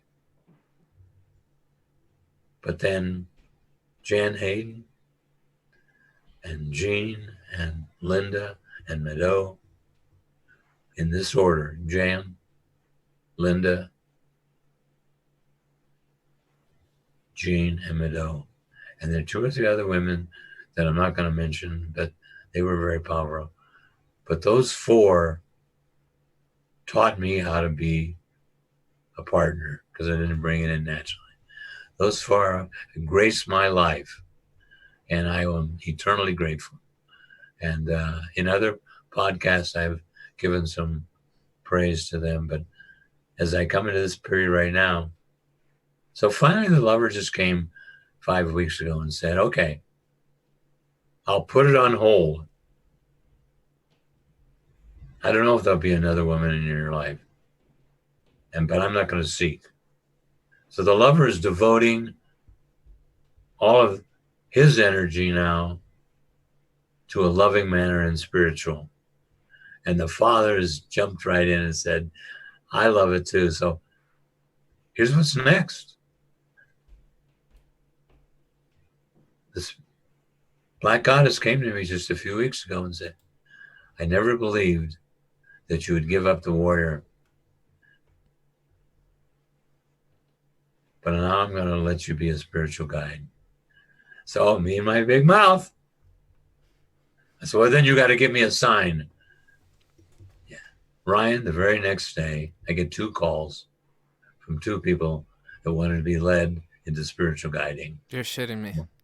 I know. Wow. You can't make it. And I'm working with them now. And they're magnificent. I'm not going to give out their names, but hopefully they're watching.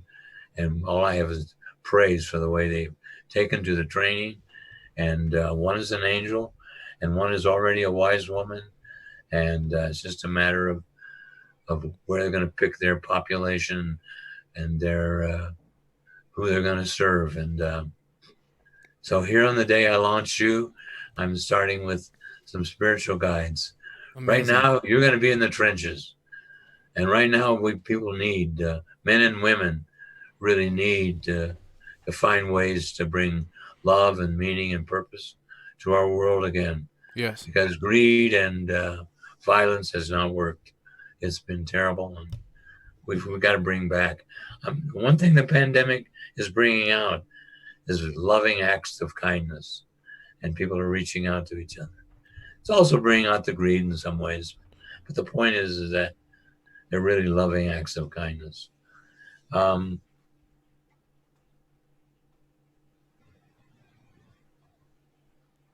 I've been blessed, and the epiphanies that I've received, and the synchronicities, and the serendipity events, and the life experiences have been tremendous.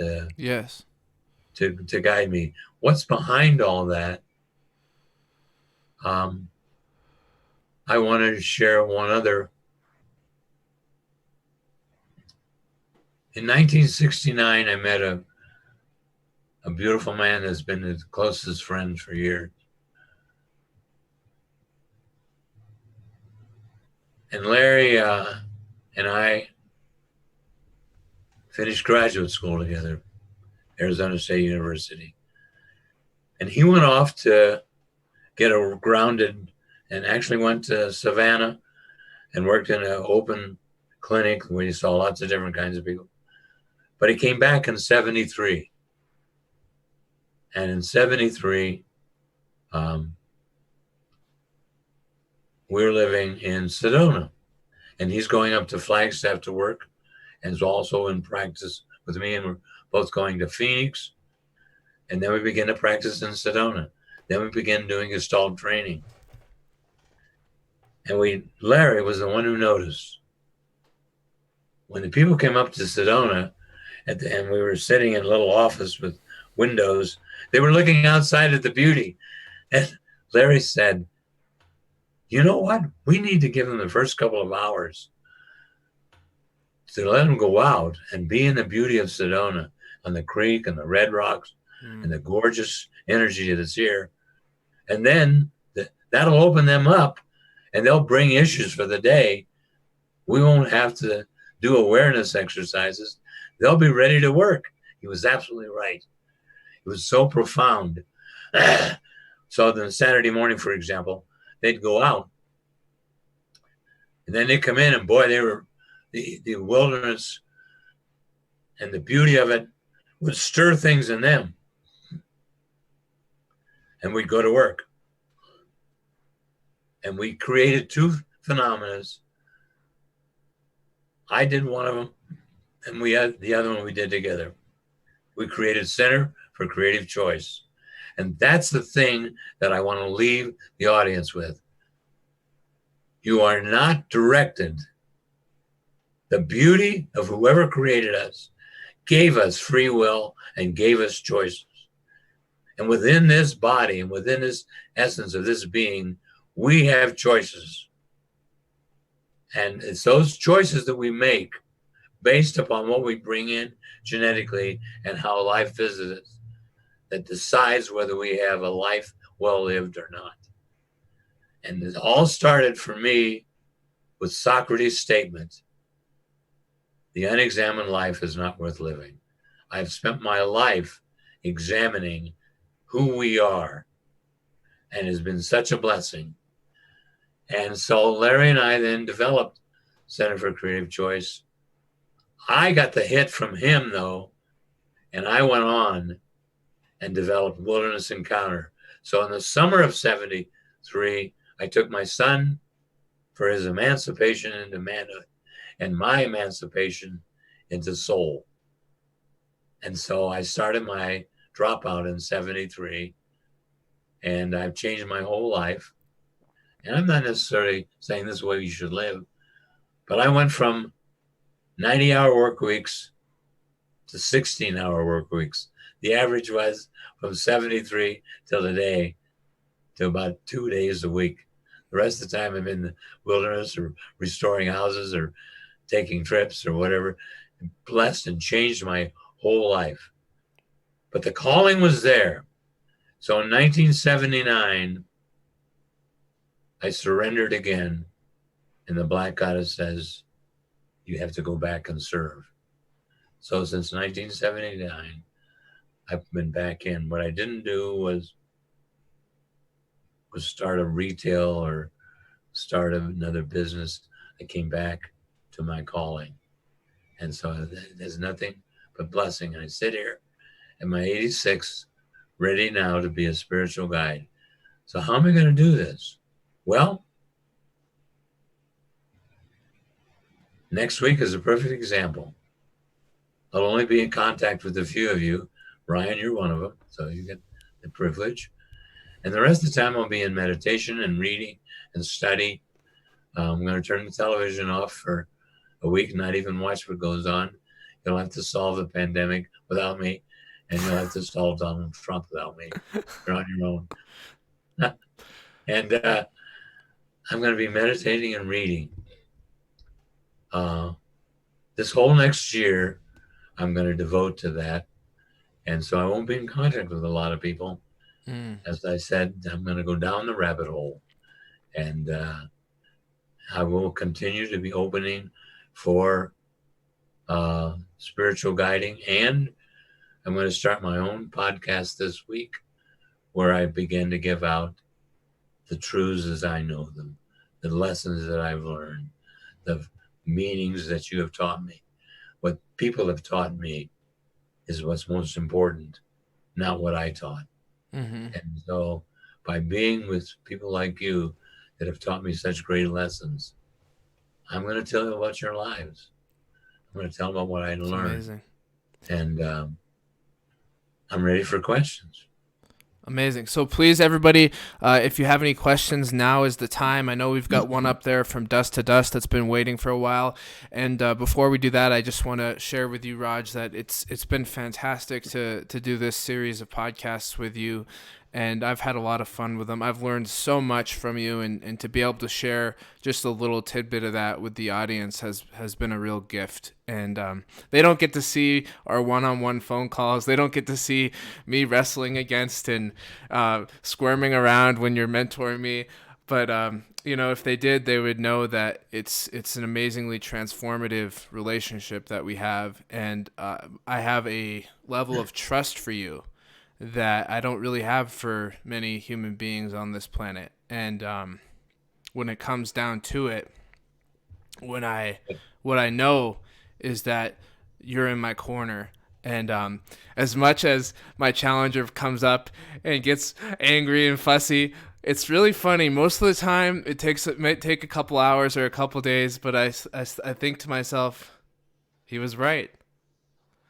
And I have major epiphanies and transformations based on the work that we do together, and it's really changed my life. And it's a testament to how good of a psychologist and a facilitator you are. You're absolutely unrivaled as far as I'm concerned in your ability to produce a transformative effect.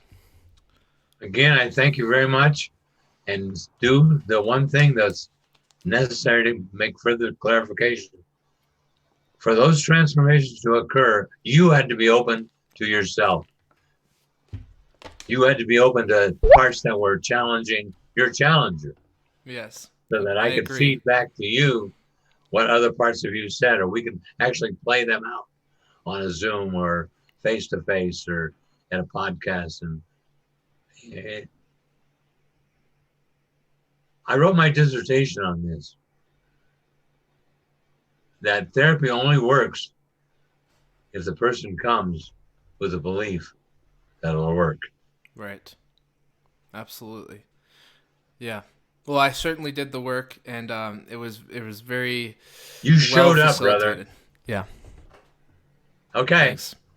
Okay. Thank you for everyone. Yeah. I'm sure I left out a few life experiences and epiphanies, but I may bring them out in the podcast that I do then. Right. And I'll probably do a couple of podcasts of other people's lives as well that have lived. The value of doing mine is I'm 86. Right. And as it's not so many more new things. And the beauty is to live in a state of grace and gratitude. And Ram Dass and I are about the same age, and we've seen some of the same people and worked with some of the same people. And the beauty of Ram Dass was what was always on his lips of loving awareness. And to watch him make those transformations and to be honest and authentic about it. And I have many stories and about Ram Dass, and he was great. But he was a beautiful human being. Yeah. And as again, it said Timothy Leary and Ram Dass came onto some really important phenomena. And Leary went on to take it recreationally. And Ram Dass went to India and found himself a guru. Right. guru, Right. and died in loving awareness. I've got, before I read you a question, I've got a really quick story about Ram Dass. So he had a great way of telling on himself when Oh, in front of his absolutely. own audience. And one of the things he did in a lecture that I listened to online was just absolutely hilarious. So he had himself in this predicament where he was now a holy man, but there was a lot of parts of him that didn't want to be the holy man. So Exactly. he would go behind the closed doors and eat pizza and drink beer, and then people would knock on his door, and he'd put his holy garb on and be like, "I'm Ram Right. Dass," and he would put on this act. But the great thing about Ram Dass is he'd come on the stage and he'd laugh at himself and he'd lay it all Exactly. out there, and that Exactly. is spiritual transformation. It's not about putting on a show or being the No. biggest or the best or the most enlightened. It's that humility that he showed was one of the best things about his teaching. Every great teacher has taught us to laugh at ourselves.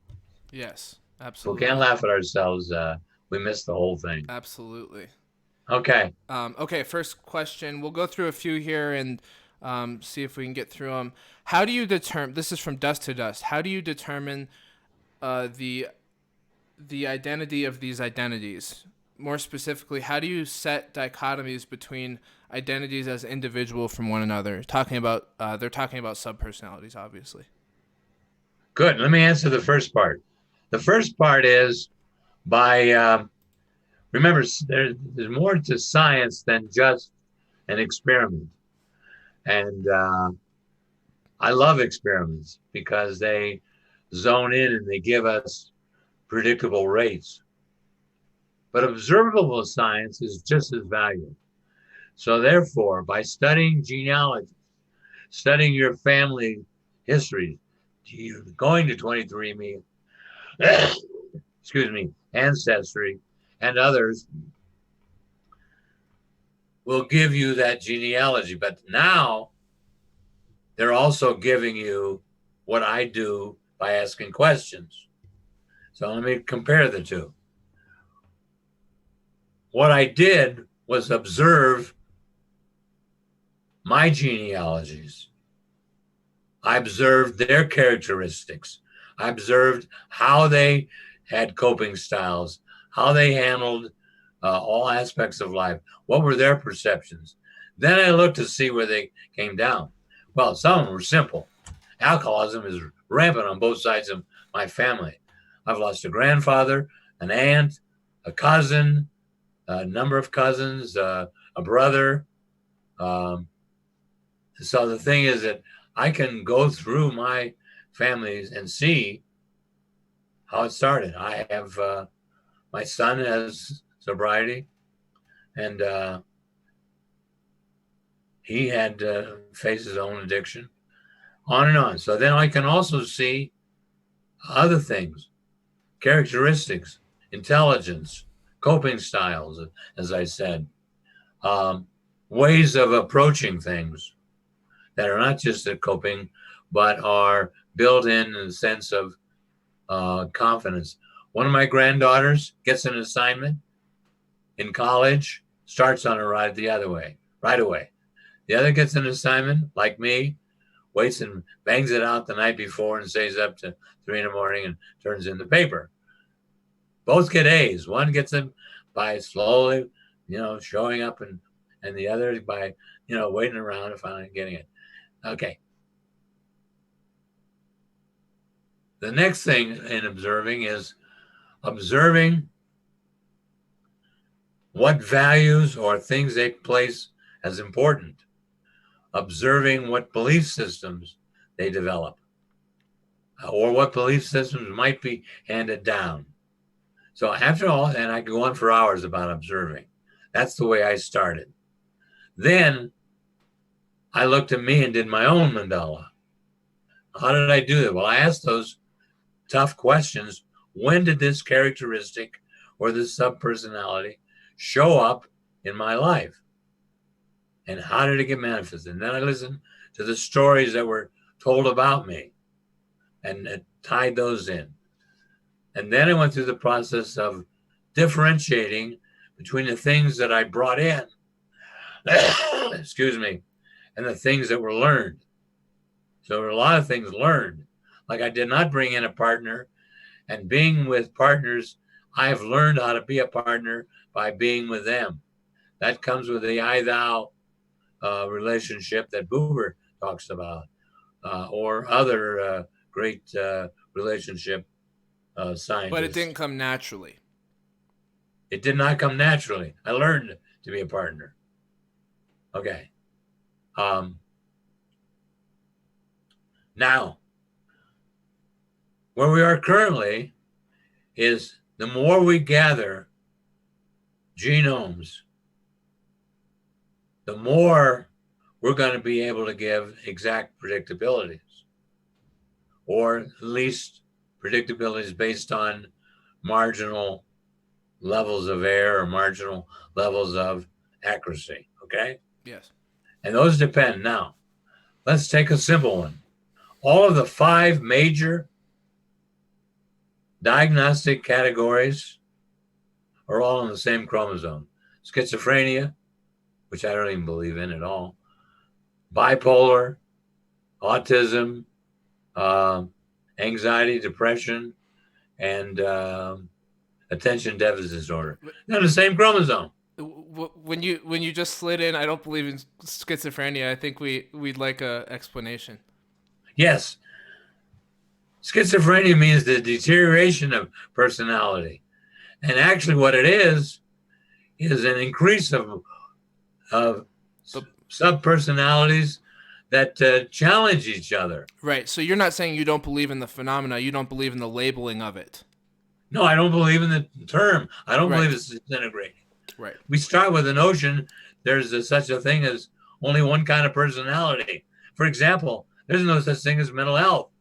Because there's no such thing as mental illness, there's no such thing as mental health. I'll give you a simple story. 5 years ago, a man who moved to Canada with his family observed the Sharia laws of Muslim.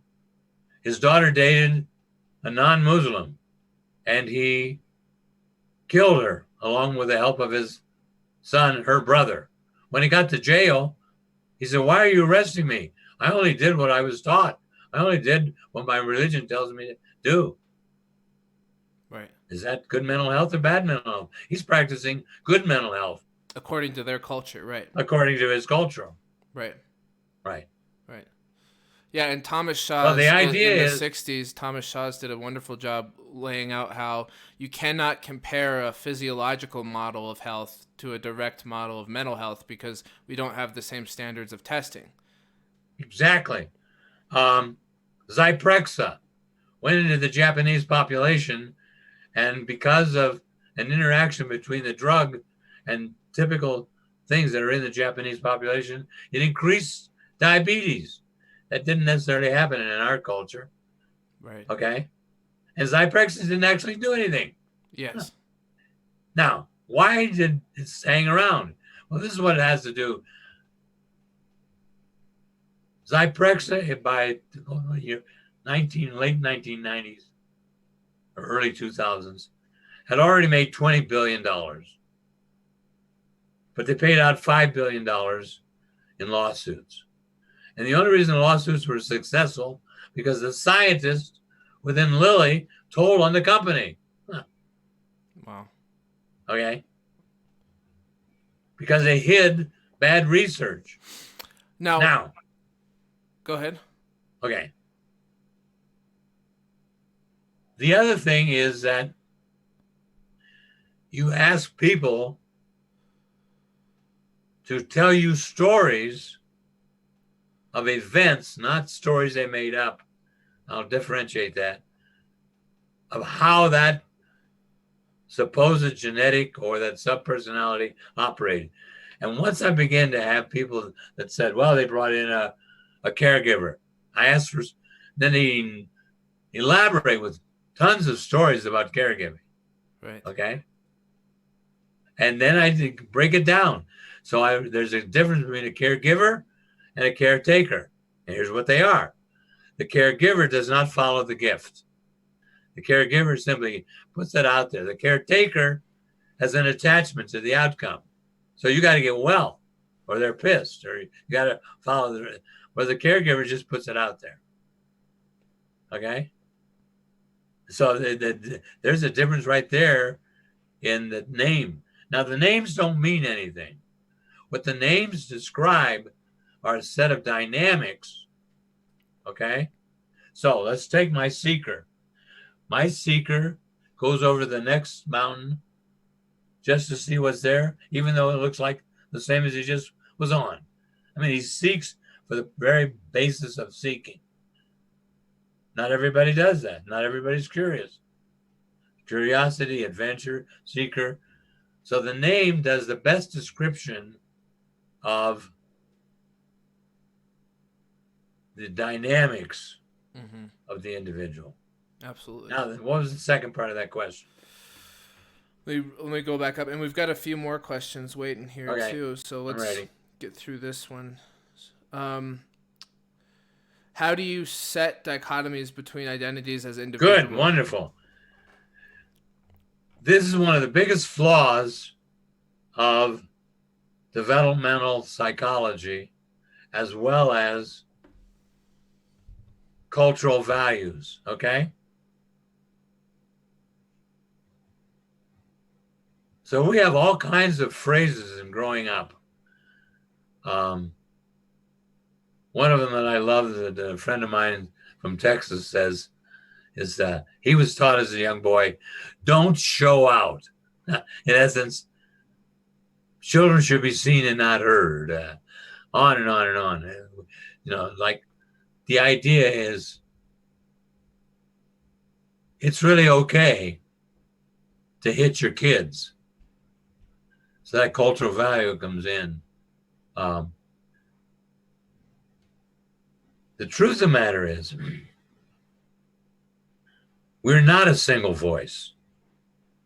The reason we have all the different parts, and people have between 10 and 25 parts typically, that are genetic and not learned and show up. Then life deals with those parts, okay?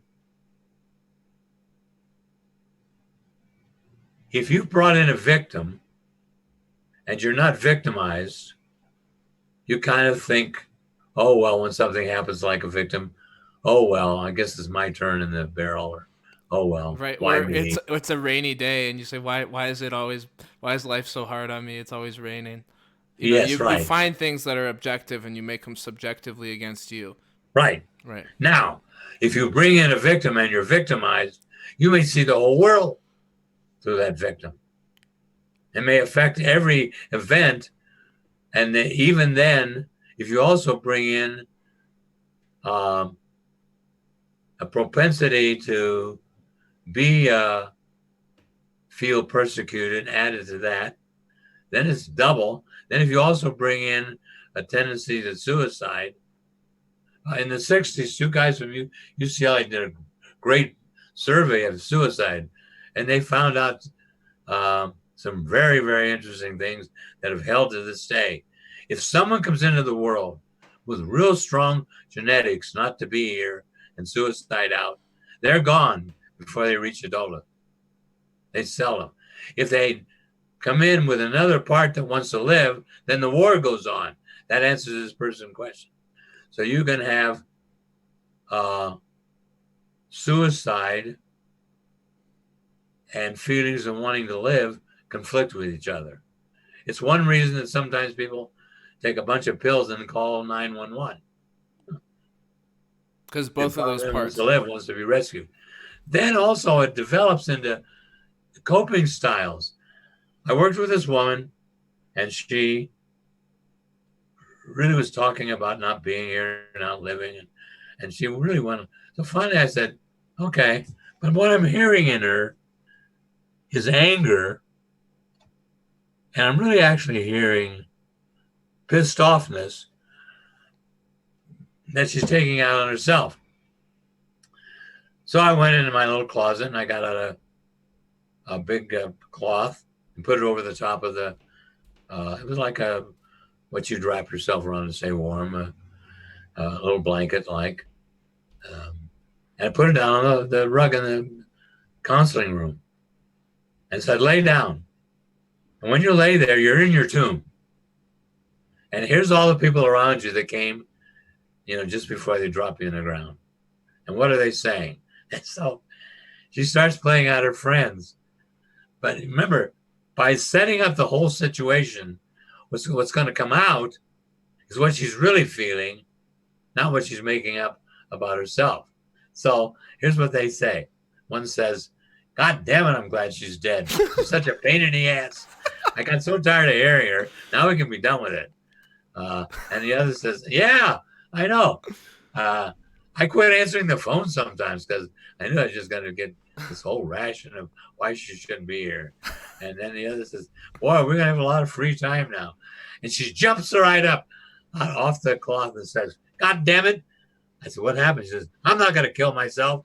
I'm going to tell them what assholes they are." So she had converted her anger and homicide into suicide. That was the symptom, right? Yeah. Yes. Right. Yes. Now, so you helped her on. I got 100 stories like that. Right. Okay. Now, before we go to the next question, I just wanted to clarify when you say something like there's no such thing as mental health because there's no such thing as mental illness.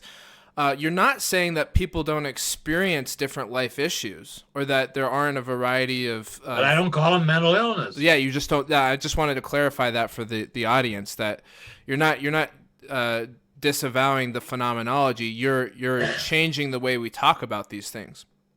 No, I have a dear friend who had both endogenous depression, and he dealt with that by exercising and by doing things because that just hits the central part of the brain, and you have the feeling of that blackness. And I won't go into that right now, but he also had situational. Depression. When he had situational depression, he'd work on it. He said, "It's my teacher. I'll know what's bothering me now." So he would use the depression as a teaching phenomenon. Okay? Some people would use anxiety as an early warning system. Okay? Yeah, and what would they use it as an early warning system for? Okay, 2 people. By the way, anxiety and excitement are identical in the activity within the body. All the physiological responses are identical. But the one who's excited said, "I can hardly wait to go down this slope." Okay.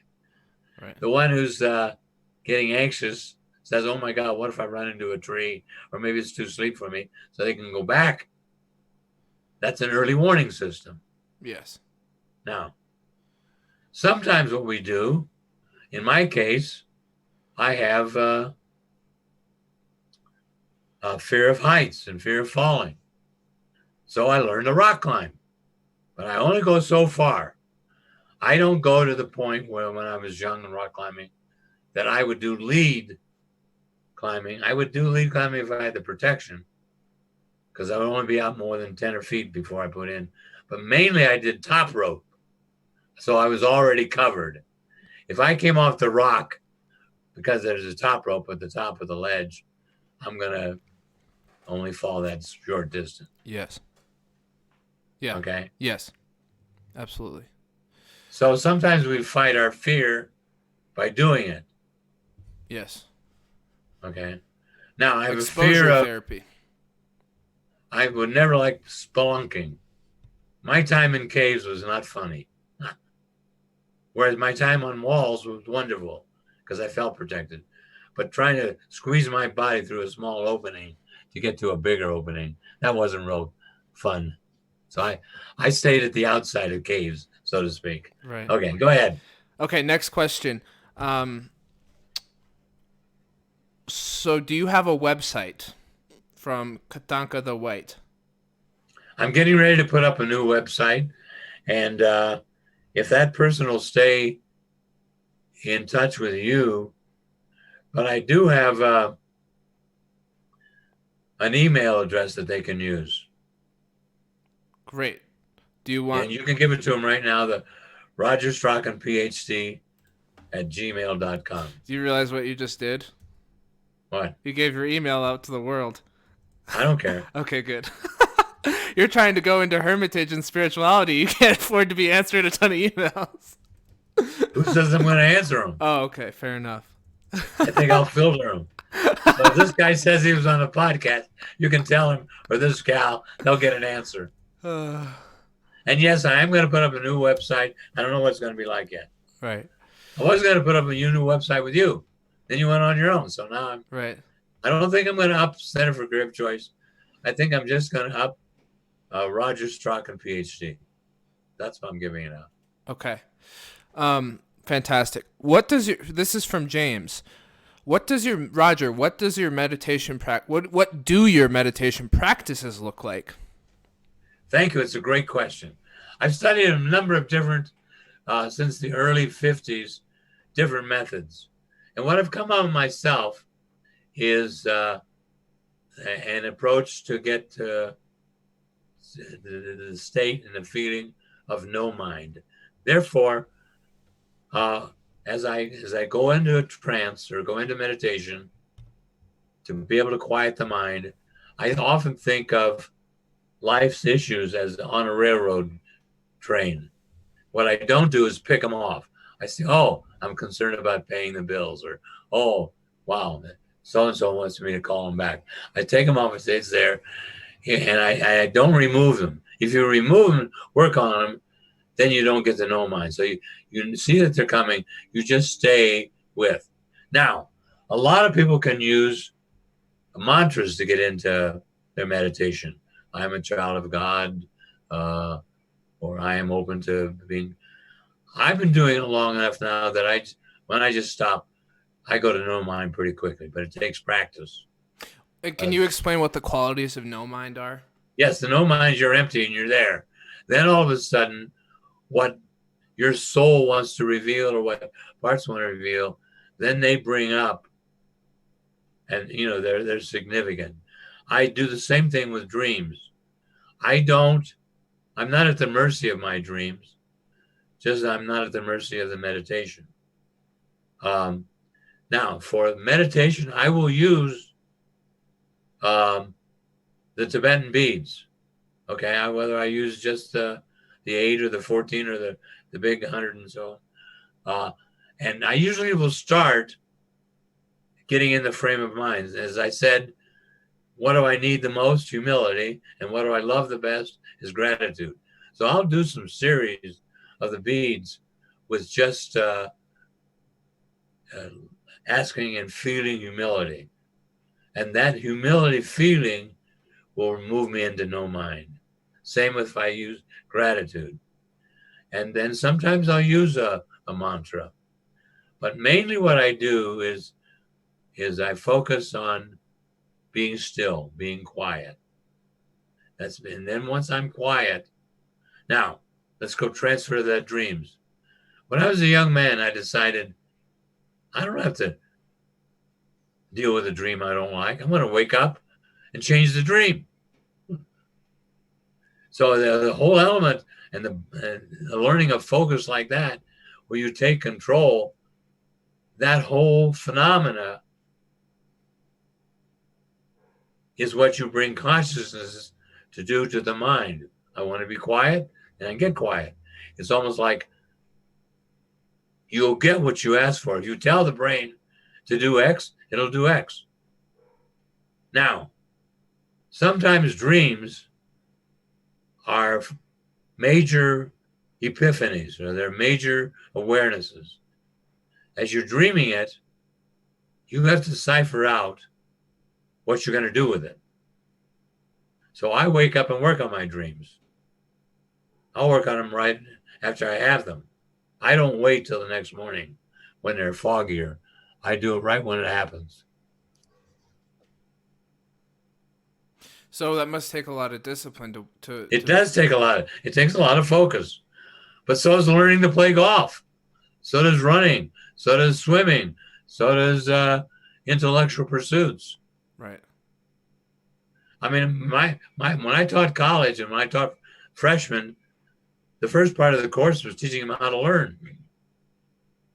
How do you teach? Actually, giving them how do you skills. Teach someone how to learn? What's that? How do you teach someone how to learn? You got another hour? I got as much time as you need. It's your birthday.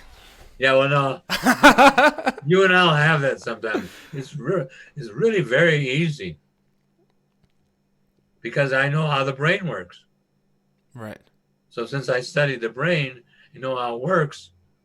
Uh, of course, that our brains are so magnificent. It's not like I know how it works. That's the end of the sentence. I know how it's working, and I keep studying how it's working. Right. I'm learning things about the brain all the time. Right. Right. Wow. When I started, our instruments were very poor.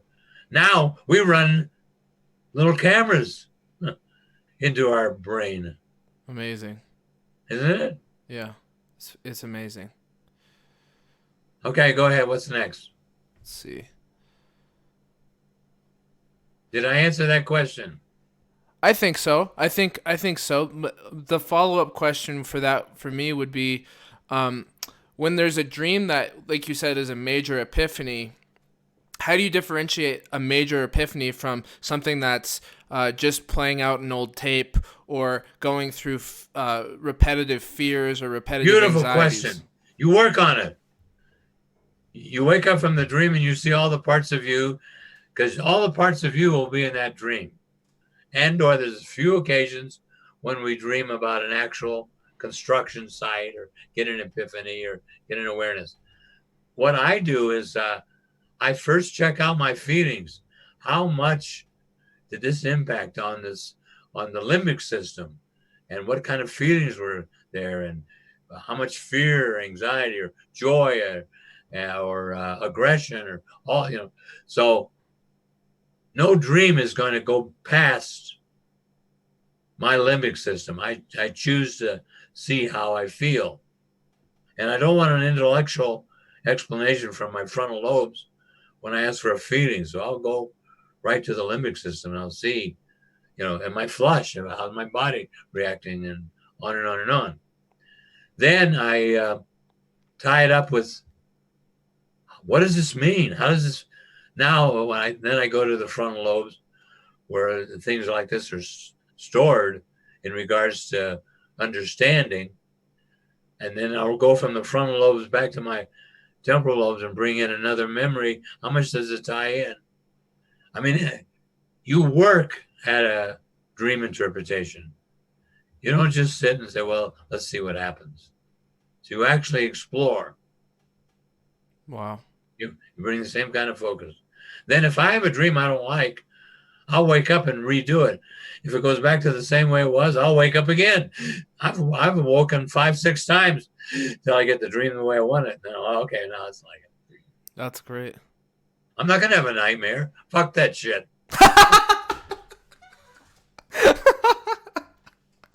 I love that. Yeah. I'm in control of my brain. Right. I don't have to sit by because it's running through something that some part of me got stirred about. Right. So you resolve the conflict proactively rather than letting it sit Bingo! around. I am not a passive. I have choices. I have awarenesses. I have a soul.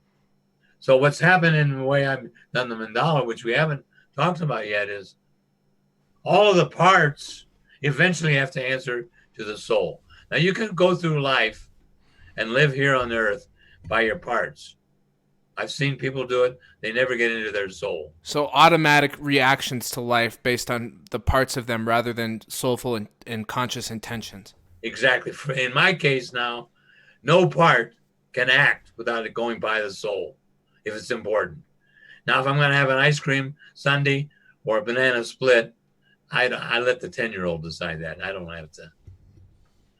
But if I'm going to move to Michigan, yeah, my soul's going to be involved. Mm. Wow. So I've lived a soul-directed life now, all of my life, but intentionally 50 years so. And you helped me figure that how to get into that as well. And you reach your soul the same way you reach anything deep within you, and that is you sit with it. You call it in. Yes. Beautiful. Well, we have lots of compliments and happy birthday wishes, comments on how intelligent and helpful you are. from Katanka, from Michael saying that your speaking is very eloquent today. We have a lot of very endearing and thoughtful comments here. And Sal says that thank you for building Ryan up, though that's very nice as well. So I think it seems like we've had a handful of people that have really been getting a lot out of this. So now what about more questions, though? I don't see any extra questions right now. Just Okay. lots of comments. So I might be missing one, but well, thank you for the comments, and if you didn't like it, I would learn something from that too. So I'm open to all of it. One person says, still find value in my nightmares. I'll keep them. What would make it valuable to have a nightmare? If you enjoy it. But if it traumatizes you, or if you're not interested in being beat up, remember, some of us bring in harsh critics, and some of us bring in annihilators. And what happens if your nightmares validate your critic, I don't think that's doing you a lot of favors. If it validates your low self-worth or whatever you're saying. Well, let's take it to the ultimate. If your nightmare validates you're taking your life, so be it. Right. But the question is, that's not okay for me. I love life. Right. I'm homicidal, not suicidal. Right. What do you think of? Here's another question. What do you think about Kundalini? I love it, but we got to be careful. If you're going to stir that kind of energy, you got to be set for it. Kundalini isn't any different to me than psychedelics. I don't believe in misusing peyote, psilocybin, any of them. I'm thinking of block on some LSD, but nonetheless. Yeah, right. Yeah, I don't believe in. Anytime I ever use, and I didn't use them very much. I did them in the middle of my transformation.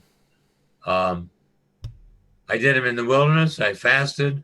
I prepared for it. I never did psychedelic at a party, for example, or no way. Wow. Or if I was upset. If you do psychedelics and you're depressed, all you're going to do is keep the synapses open, and you're going to be more depressed. And it's going to, it's like, that's why people came to see me, because they had bad psychedelic experiences. Whereas if you use them in a way that keeps the synapse open, and people falsely think that a psychedelic gives you wisdom. The wisdom's either in you or not. Right. All the psychedelic does is keep the synapse open while you're concentrating on one of your points of wisdom, and it enhances it. So it brings out what's already there. Yes. Yes. Perfect. Sal says, nightmares show me what I've been pretending I'm not afraid of, and things that I trust will make sense later. What do you think of that? Well, he doesn't have to have nightmares. He doesn't have to wait until he's visited. Ask him to go in. It's a she. It's her. Okay, her. And look at what frightens her. Ask her to look and trace down her fears. Rather than waiting for them to come. Yes, rather than waiting for them to come. Don't be passive about it. Be active about it. If you want to know what you're afraid of, look at the parts of you and they'll tell you. Got it. Mercury wants to know, and Mercury says he loves you very much, and he wants to know, will you come back next year to tell us how the coming year goes? Yes, but I'll tell you all along the way. Okay. That's cool. That's the new podcast. You'll have your own podcast that we can send people over to, and then we can have you on again at some point. Right. Tell Mercury I'm not going anywhere. Yes. I'm only going in terms of social contact. And Sal responded to your suggestion and said, I should probably do that. So that's good. Go back to the unexamined life is not worth living. Do your own focus. Right. People think, oh well, you're too self-absorbing. Bullshit. All you have is yourself. Right. Right. Let me give you a couple of examples, okay? Sure. So I had about an 18-month stint as a minister. And it happened because the same minister I talked about, Francis Aaron, who's long passed away, came to me in 1957 after I had 2 degrees and was working on my degree in psychology at Pepperdine, and said, the Culver City Church needs someone over there and they're having trouble. Would you just go until they can find somebody more permanent? I said, Francis, he said, I know, but what you haven't tested that in your calling might be in the ministry as well.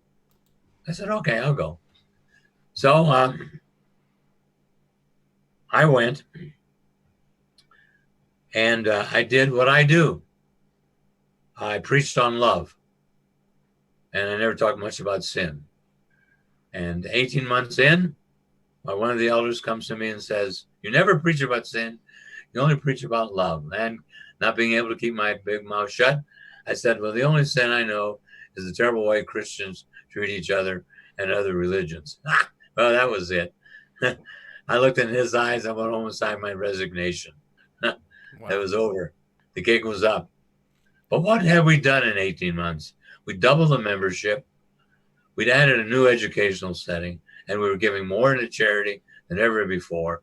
And we found families in our community that needed help. And we practiced what Christ taught us. When you've given it to them, to the least of them, you've given it to me. And I loved it. What I didn't love was the narrowness. Right.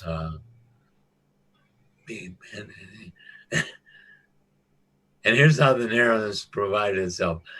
I was driving down the street one day in another community, and there were 2 churches across from the street from each other. And the one said, there ain't no hell, had a big sign out front. And on the other side of the street, it says, the hell there ain't. That's great. And that's my problem. Great. Okay. Well, long story short, what I discovered was I love to be there for the people. I'm not interested so much in the liturgical. And so when I left, I had accomplished what I wanted. And Francis was right. Being at the birthings, being at the funerals, being at the weddings, being at the counseling, walking through terrible tragedies in people's lives and walking alongside of them and feeling their pain. That's when I realized I'm doing it. That's the calling. And then I just transferred it to psychology. That's amazing. But I have spent a life being there for others. You really have. It's a beautiful, beautiful the blessing is what they've given me. I'm the one that's honored. Absolutely. I'm the one that's in gratitude. Did I always do it right? Hell no.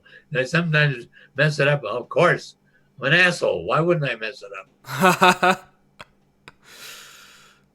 You got any more questions? Yes. Here's one. I can already predict the first part of your answer. My boyfriend is a narcissist with twin personalities. Any suggestions? Yeah. First of all, call the bullshit for what the bullshit is. Don't be conned by him or her. Secondly, you have to decide whether you want to live in a situation where others are being taken advantage of. Because if you live with that, then you are complicit. Narcissism is a bullshit diagnosis. It doesn't exist. It's terrible how it got started in the first place. But all the narcissist did was look in the lake and saw he was beautiful. What a wonderful thing. We turned that to shit, which reminds me, the human species is the only species that takes what is and turns it to shit. No other species does that. Mm-hmm. And they did it with Narcissus. And then he kept 10 stories around the Mediterranean of how he manifested that, and they're all negative. But that's not what happened. All that happened was Narcissus looked in the lake and saw he's beautiful. The stories got built by people turning it to shit. Mm-hmm. So, aside from the diagnostic mislabeling, what are the phenomenon that come with what people? The fact what the phenomenons are is that he's too self-directed and too self-centered and doesn't consider others Right. and measures everything coming through. Right. So the problem with it is that she can love him, but the question is, can she live with the behavior? I mean, I might love a woman that steals regularly from Circle K, but I can't live with her. Right. Right. Yes. Great answer. So, sounds like the decision to confront it is important. Yes. So, Dr. Strachan from Chris. And, the last one was from Roller Girl. I should just acknowledge people's names when I can. Chris says, Dr. Strachan, what do you think about the prescription use and use, sometimes against the patient's will, of medications used to treat quote unquote mental illness? I don't believe in any of them. They don't work. They may ameliorate for a short time, but in the long run, they don't work. Perfect example is New Zealand did not really take in psychiatry and medications until about 25 years ago. And they just made a major, because remember, they're a small nation, so they didn't gather data. The taking of drugs increased depression, increased anxiety, increased frustration, increased suicide and homicide. And so they fired psychiatry and their drugs. New Zealand is pissed. And you won't read about that because it's not going to get there. But I've got so many stories. Now, I studied all of the drugs. The reason is because my clients many times were put on drugs by physicians. And when we could, we would take them off. So the truth of the matter, let's take bipolar. I hate the diagnosis, but let's take it at the highs and the lows. By the way, a great movie to watch is Mr. Jones with Gear. Now, I've even done experiments to look at the placebo effect. And you have more privileges when you're doing an experiment. So I'm going to give you one example. Woman came in, she's on the placebo, but she thinks she's getting the drug. She says, it's not working. So the guy said, what do you want me to do? I said, here's what you do. You double the price and you change the color of the pill, but it's still sugar powder. She came back, says, wonderful. By doubling the price, if it would cost that much, it had to be working. So I got thousands of stories. So are there no valid psychiatric drugs? Only for short-term amelioration. For example, if someone is having anxiety, while you're dealing with their anxiety, they can take medications that will slow it down, okay? But the truth of the matter is, you're not dealing with the anxiety. Ironically, to prevent an anxiety attack, all you have to do is, if someone's real anxious, you put a bag over their head, paper bag. Now they're breathing their carbon dioxide, quiets them right down because they're inhaling what they exhale, and they settle right down. A great EMT wrote a whole book on when he got to people in shock at an accident. He gets them to look them in the eyes and slow down their breathing. People that do use breathing techniques with anxiety can lower it. It's all kinds of things. With depression, I used to keep a set of running shoes in my office. And if one of my clients who had endogenous depression. Now, endogenous depression is almost always, or most of the time, located in the cingulate gyrus in the center part of the brain. If you would go in about an inch from the top and then down about 2 inches, there's an area of F5, and that's where it begins.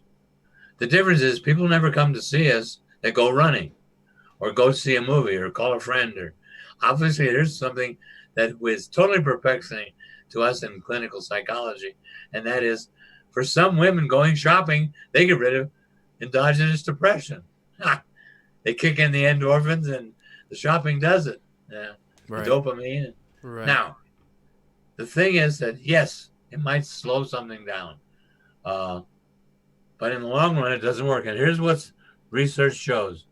That after 10 years of use, all the SSRIs, they turn against you after 10 years.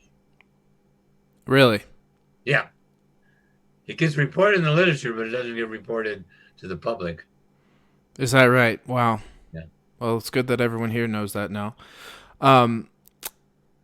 Let's see here. Anyway, I didn't finish. Oh. One of my clients with endogenous depression would call up. They'd come in the afternoon. They came with their running shoes and their singlet and shorts. We go running. The depression go away. Every time. Yeah, and what you're really... back 5 minutes later. It might come back, but then you can deal with it again. So what you're saying is you didn't, as practitioners, you don't see the clients who have a feeling and then they go do something to take care of it. You see the clients who don't have that proactive insight, and then that's the intervention that you create together. All of the elements of medication, all the way from the heavy duties, like Haldol, used to be Thorazine and Stelazine, all of them are so we don't have to deal with the people. They become cases, and we put them off to the side. Just the way we do. I'm going to give you another story. If you're called the name, you play the game. So I trained psych techs that would go into state hospitals and work. All of my career when I was teaching, one of the things I did for the sake of the mental health institutions, but I also did experiments, okay? So I identified a guy that had been catatonic. He hadn't talked for 20 years. But I watched his eyes. I watched his movements. I realized he's on board. So all I did was this. I had 2 psych techs at dinner time or breakfast or lunch. One would feed him, but he would be carrying on a conversation with the other psych tech and kind of inadvertently miss the mouth. But I said, don't use a fork, use a spoon. And use things like macaroni and have them lukewarm, don't have them burning hot. So they would go and they'd hit a cheek or they hit the chest or hit up here. And the first thing he's doing is chasing the goddamn spoon. And, you can't get it. Eventually, when she comes back and does it the next time, only one time that he didn't say anything. The very second time, she did the same thing. And he said, give me that goddamn spoon. I'll feed myself. And he hadn't talked in 20 years. Amazing. Why should he talk? He gets a bath. My God, he gets fed. What he's got is a whole bunch of slaves. Right. All he had to do is not talk. That's a beautiful intervention that you created. I love that. Yeah. I love it. Okay, are you ready for the next questions? Yeah. Well, Mercury says that psychiatric medications never worked for me. That's why I took the shamanic path. So that's a comment, not really a question, but he's right. Yes, absolutely. Here's an interesting question from Katanka the White. Roger, do you think the pineal gland is the third eye? The what? The pineal gland? No. Yeah. A lot of research was done in the 60s, 70s because we thought the pineal gland was the soul. It turns out it just has a simple basic function which we couldn't identify, usually in regards to information transformation, but it is not the soul. The soul is through all of us. It's in your organs. It's in your brain. It's in your intestines. We now know that the intestines to consciously talk to the brain. Our body parts talk to us because of consciousness. They give us messages all the time. So the soul is throughout. Where did we get the soul? Well, it had to be astronomers. God love them. A few years ago, the astronomers studying a nebulae looked at how gases form suns, but little bits of matter and little bits of electricity came together, pixels got together, formed an asteroid or formed our Earth, a planet. In our particular case, our Earth is the third rock from the sun. It's the right distance not to burn up and not to freeze indefinitely. And therefore, as it cools down and as things settle in, we get an atmosphere. Once we get an atmosphere, we get lakes and rivers and oceans. Now, these tiny molecules that have been waiting start life. And here we are, billions of years later, having conversations. So the soul is the life force. That's the soul is the life force. Beautiful. And we see it in, for example, in the desert, the brine shrimp they're not brine. There's a different form of shrimp. I'm blocking it right now. They'll wait until everything's right before they pop up. Poppies will do. If everything's not right, a poppy won't come up. Other flowers, they wait. When everything's right, out they come. Right. And what we've lived with, you see, Freud knew about Darwin because his teachers told him about it. When I did the whole survey of Freud's life, there were teachers that said, no, don't go with a blank slate. Go with evolution. Yeah, and Freud struggled with whether or not to go with Darwin or the blank slate model, and he went back and forth throughout his career. He went back with John Locke. Yeah. But eventually he said,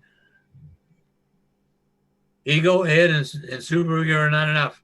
Right. And his student Carl Jung said, you're right. You're too. And Carl Jung then started looking at what we brought in. By the end of his life, Carl Jung loved his mandalas. I borrowed the term mandala from Carl Jung and from Sanskrit and from the Navajo Nation and other indigenous people that use the idea of the mandala. Yes. Okay, another question. I think that's it. Wow, are we done? Yeah, let's just make some closing remarks. Thank you very much, okay, Raj, for doing this, and so I had a lot of fun.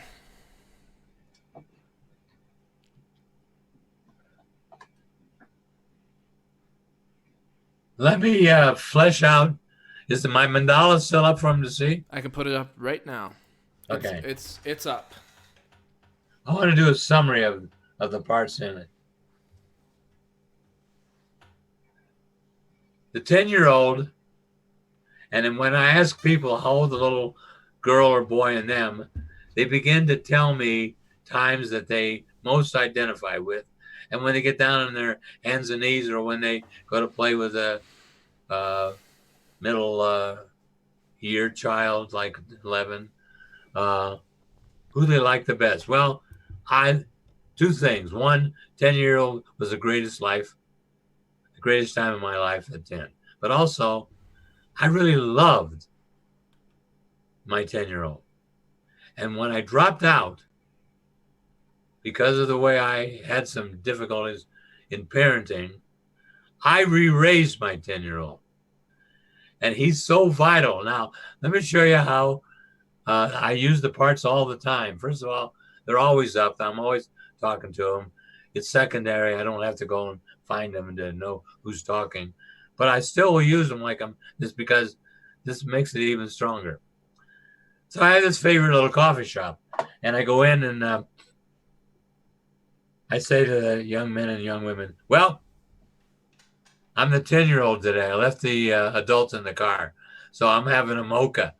And then they get into it and say, well, how much whipped cream are you going to be allowed? I said, well, if you put too much on, the adults will come rushing in here. I'll get my hands slapped. So you better just give me a little on the top, okay?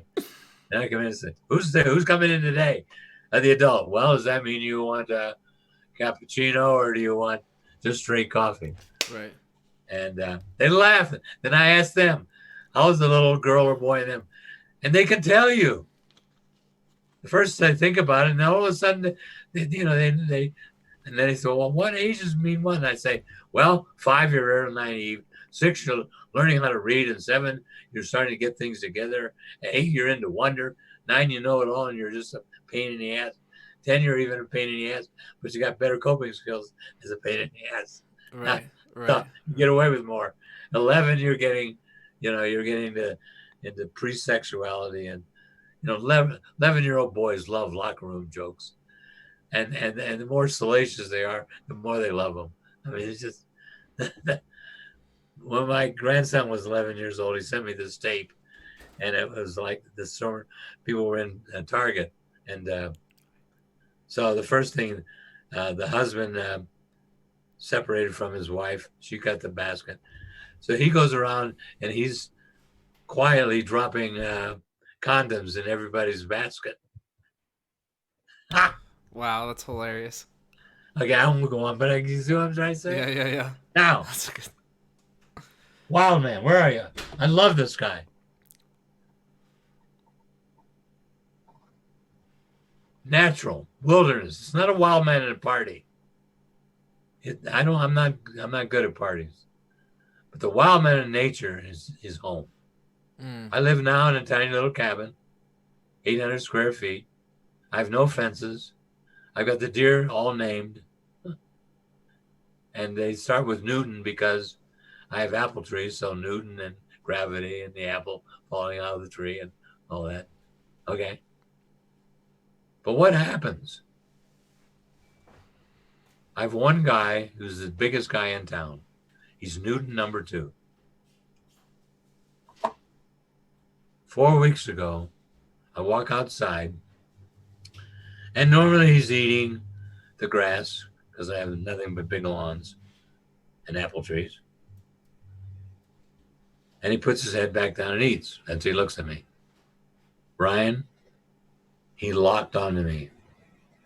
His eyes went right into my soul, and my eyes went right into his soul. And we stood that way for 15 minutes. I'm the one that broke it. Wow. Who knows how long we could have been there. Wow. And he talked to me. He said, you can come over and pet me. It's okay. I said, no, I can't. Buena Vista has rules that you're not allowed to feed or touch the animals because they're liable to get out of hand. And he says, fuck the rules. Come on over and give me a hug, Roger. Yeah. I've had so many stories of talking to animals. Newton just let it be known, you're okay, and I'm okay, and I know real safe with you. And I'll be damned if 1 week later, the doe that used to be Newton number 3's doe, and Newton number 3 got run over, and Newton number 2 pregnated Newton number 3's doe this year. She, when I went out, locked onto me. And I was 15 minutes. I said, I got to go to the store. Wow. Now, I'm going to be telling those stories relating to spirituality and connection and trust and so forth, and how, it wasn't an accident that all those great stories of birds landing on people and so forth, they happen, and they happened to me. And the reason is to get quiet. One time after a 5-day fast, I'm going to close with this for the wild man. I was so quiet. I was laying in my hammock, and over 100 butterflies landed all over me. Jeez. And they moved and came back. I had quieted my system down that much. Wow. So I got about 1,000 different stories like that. So the wild man the athlete I talked about. If I'm going to be a spiritual, and he's got to be part of a facilitator. Yeah. Yep. It's going to be a troublemaker. I can't be one of these. Can't be one of these guys that put a blessing on someone's head. I got to stir them up. I'm sorry. I on the phone the other day, I was talking to you, Raj, and I said, you don't drop hints. You don't drop, little things, little seeds that'll grow later. You drop ticking time bombs. Yes. Then you got to chew with them and work with them. Yeah. Well, then you got to change, going from a facilitator with life issues to a facilitator in spiritual. I can't tell you all how many times I've been going about my day and I get a call from Roger, and he stirs up all the parts of me, and I'm left, oh my God, what am I going to do with this? How am I going to pick up all the pieces? Now I have to contemplate a major life decision, decide who I am or how I'm going to be, or if I'm okay with the way I'm being now, or what choices I have. And it's a beautiful way to reflect. It's always very trickster in nature, though. I love it. Well, we better say goodbye. We're 3 hours here today. Yep. Where did it go? I know. Did some of those people stay that long? Yep. We've had a lot of viewers the whole time, so thank them all. I thank them all. We could go on. I think what I'll do is I'll watch this a couple times, and then either you and I'll come back and do a follow-up, or I'll start doing them on. Yep, and I'll give people, once you start your podcast, I'll give people the link so they can go watch it. Right. Sound good? And if they want to send an email and they want to be in touch, Roger Strachan, Ph.D. @gmail.com. I don't mind getting great activity, because that's the way I'm going to do it anyway. Great. All right. I love you, brother. It was fun. Yeah, I love you too. That was fantastic. And I know we left out 100 stories, but that's all right. We got a synopsis here, and exactly. I don't think there's anything that. I got to tell one last thing. Okay. So I told you that Soul came to the hermit a year and a half ago. Yep. And so the hermit's been giving up some time. So the pandemic hit. And I've been observing the rules, but I've gone overboard. About a month ago, I got most of the groceries in, and I just went back the other day. But on today's Saturday, on Wednesday morning, I woke up and I was really sad for the world and for the deaths and for the families, what people are going through, and how crushing this is. And money comes and goes, but we have our life or we don't. And so I said, well, I'm going to go I got to deal with this sadness. So I'm going to take my recyclables back. So I put all the recyclables in their bags and put them in the back of the car. And the car won't start. My battery is dead. I haven't started in a month. And the freezing weather's in 8,000 feet in the mountains. Took my battery. I started laughing, and the hermit came inside. And this is where I said, and the hermit starts saying, nah, nah, nah, nah, nah. Now I can't even drive. How good is that? I get to stay inside as much as I want. That's perfect. That's right. Take care, brother. Take care. God bless.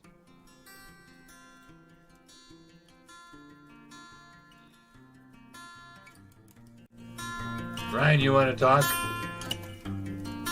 You want to send me a Zoom, and we'll just talk quietly on the Zoom? Okay, bye.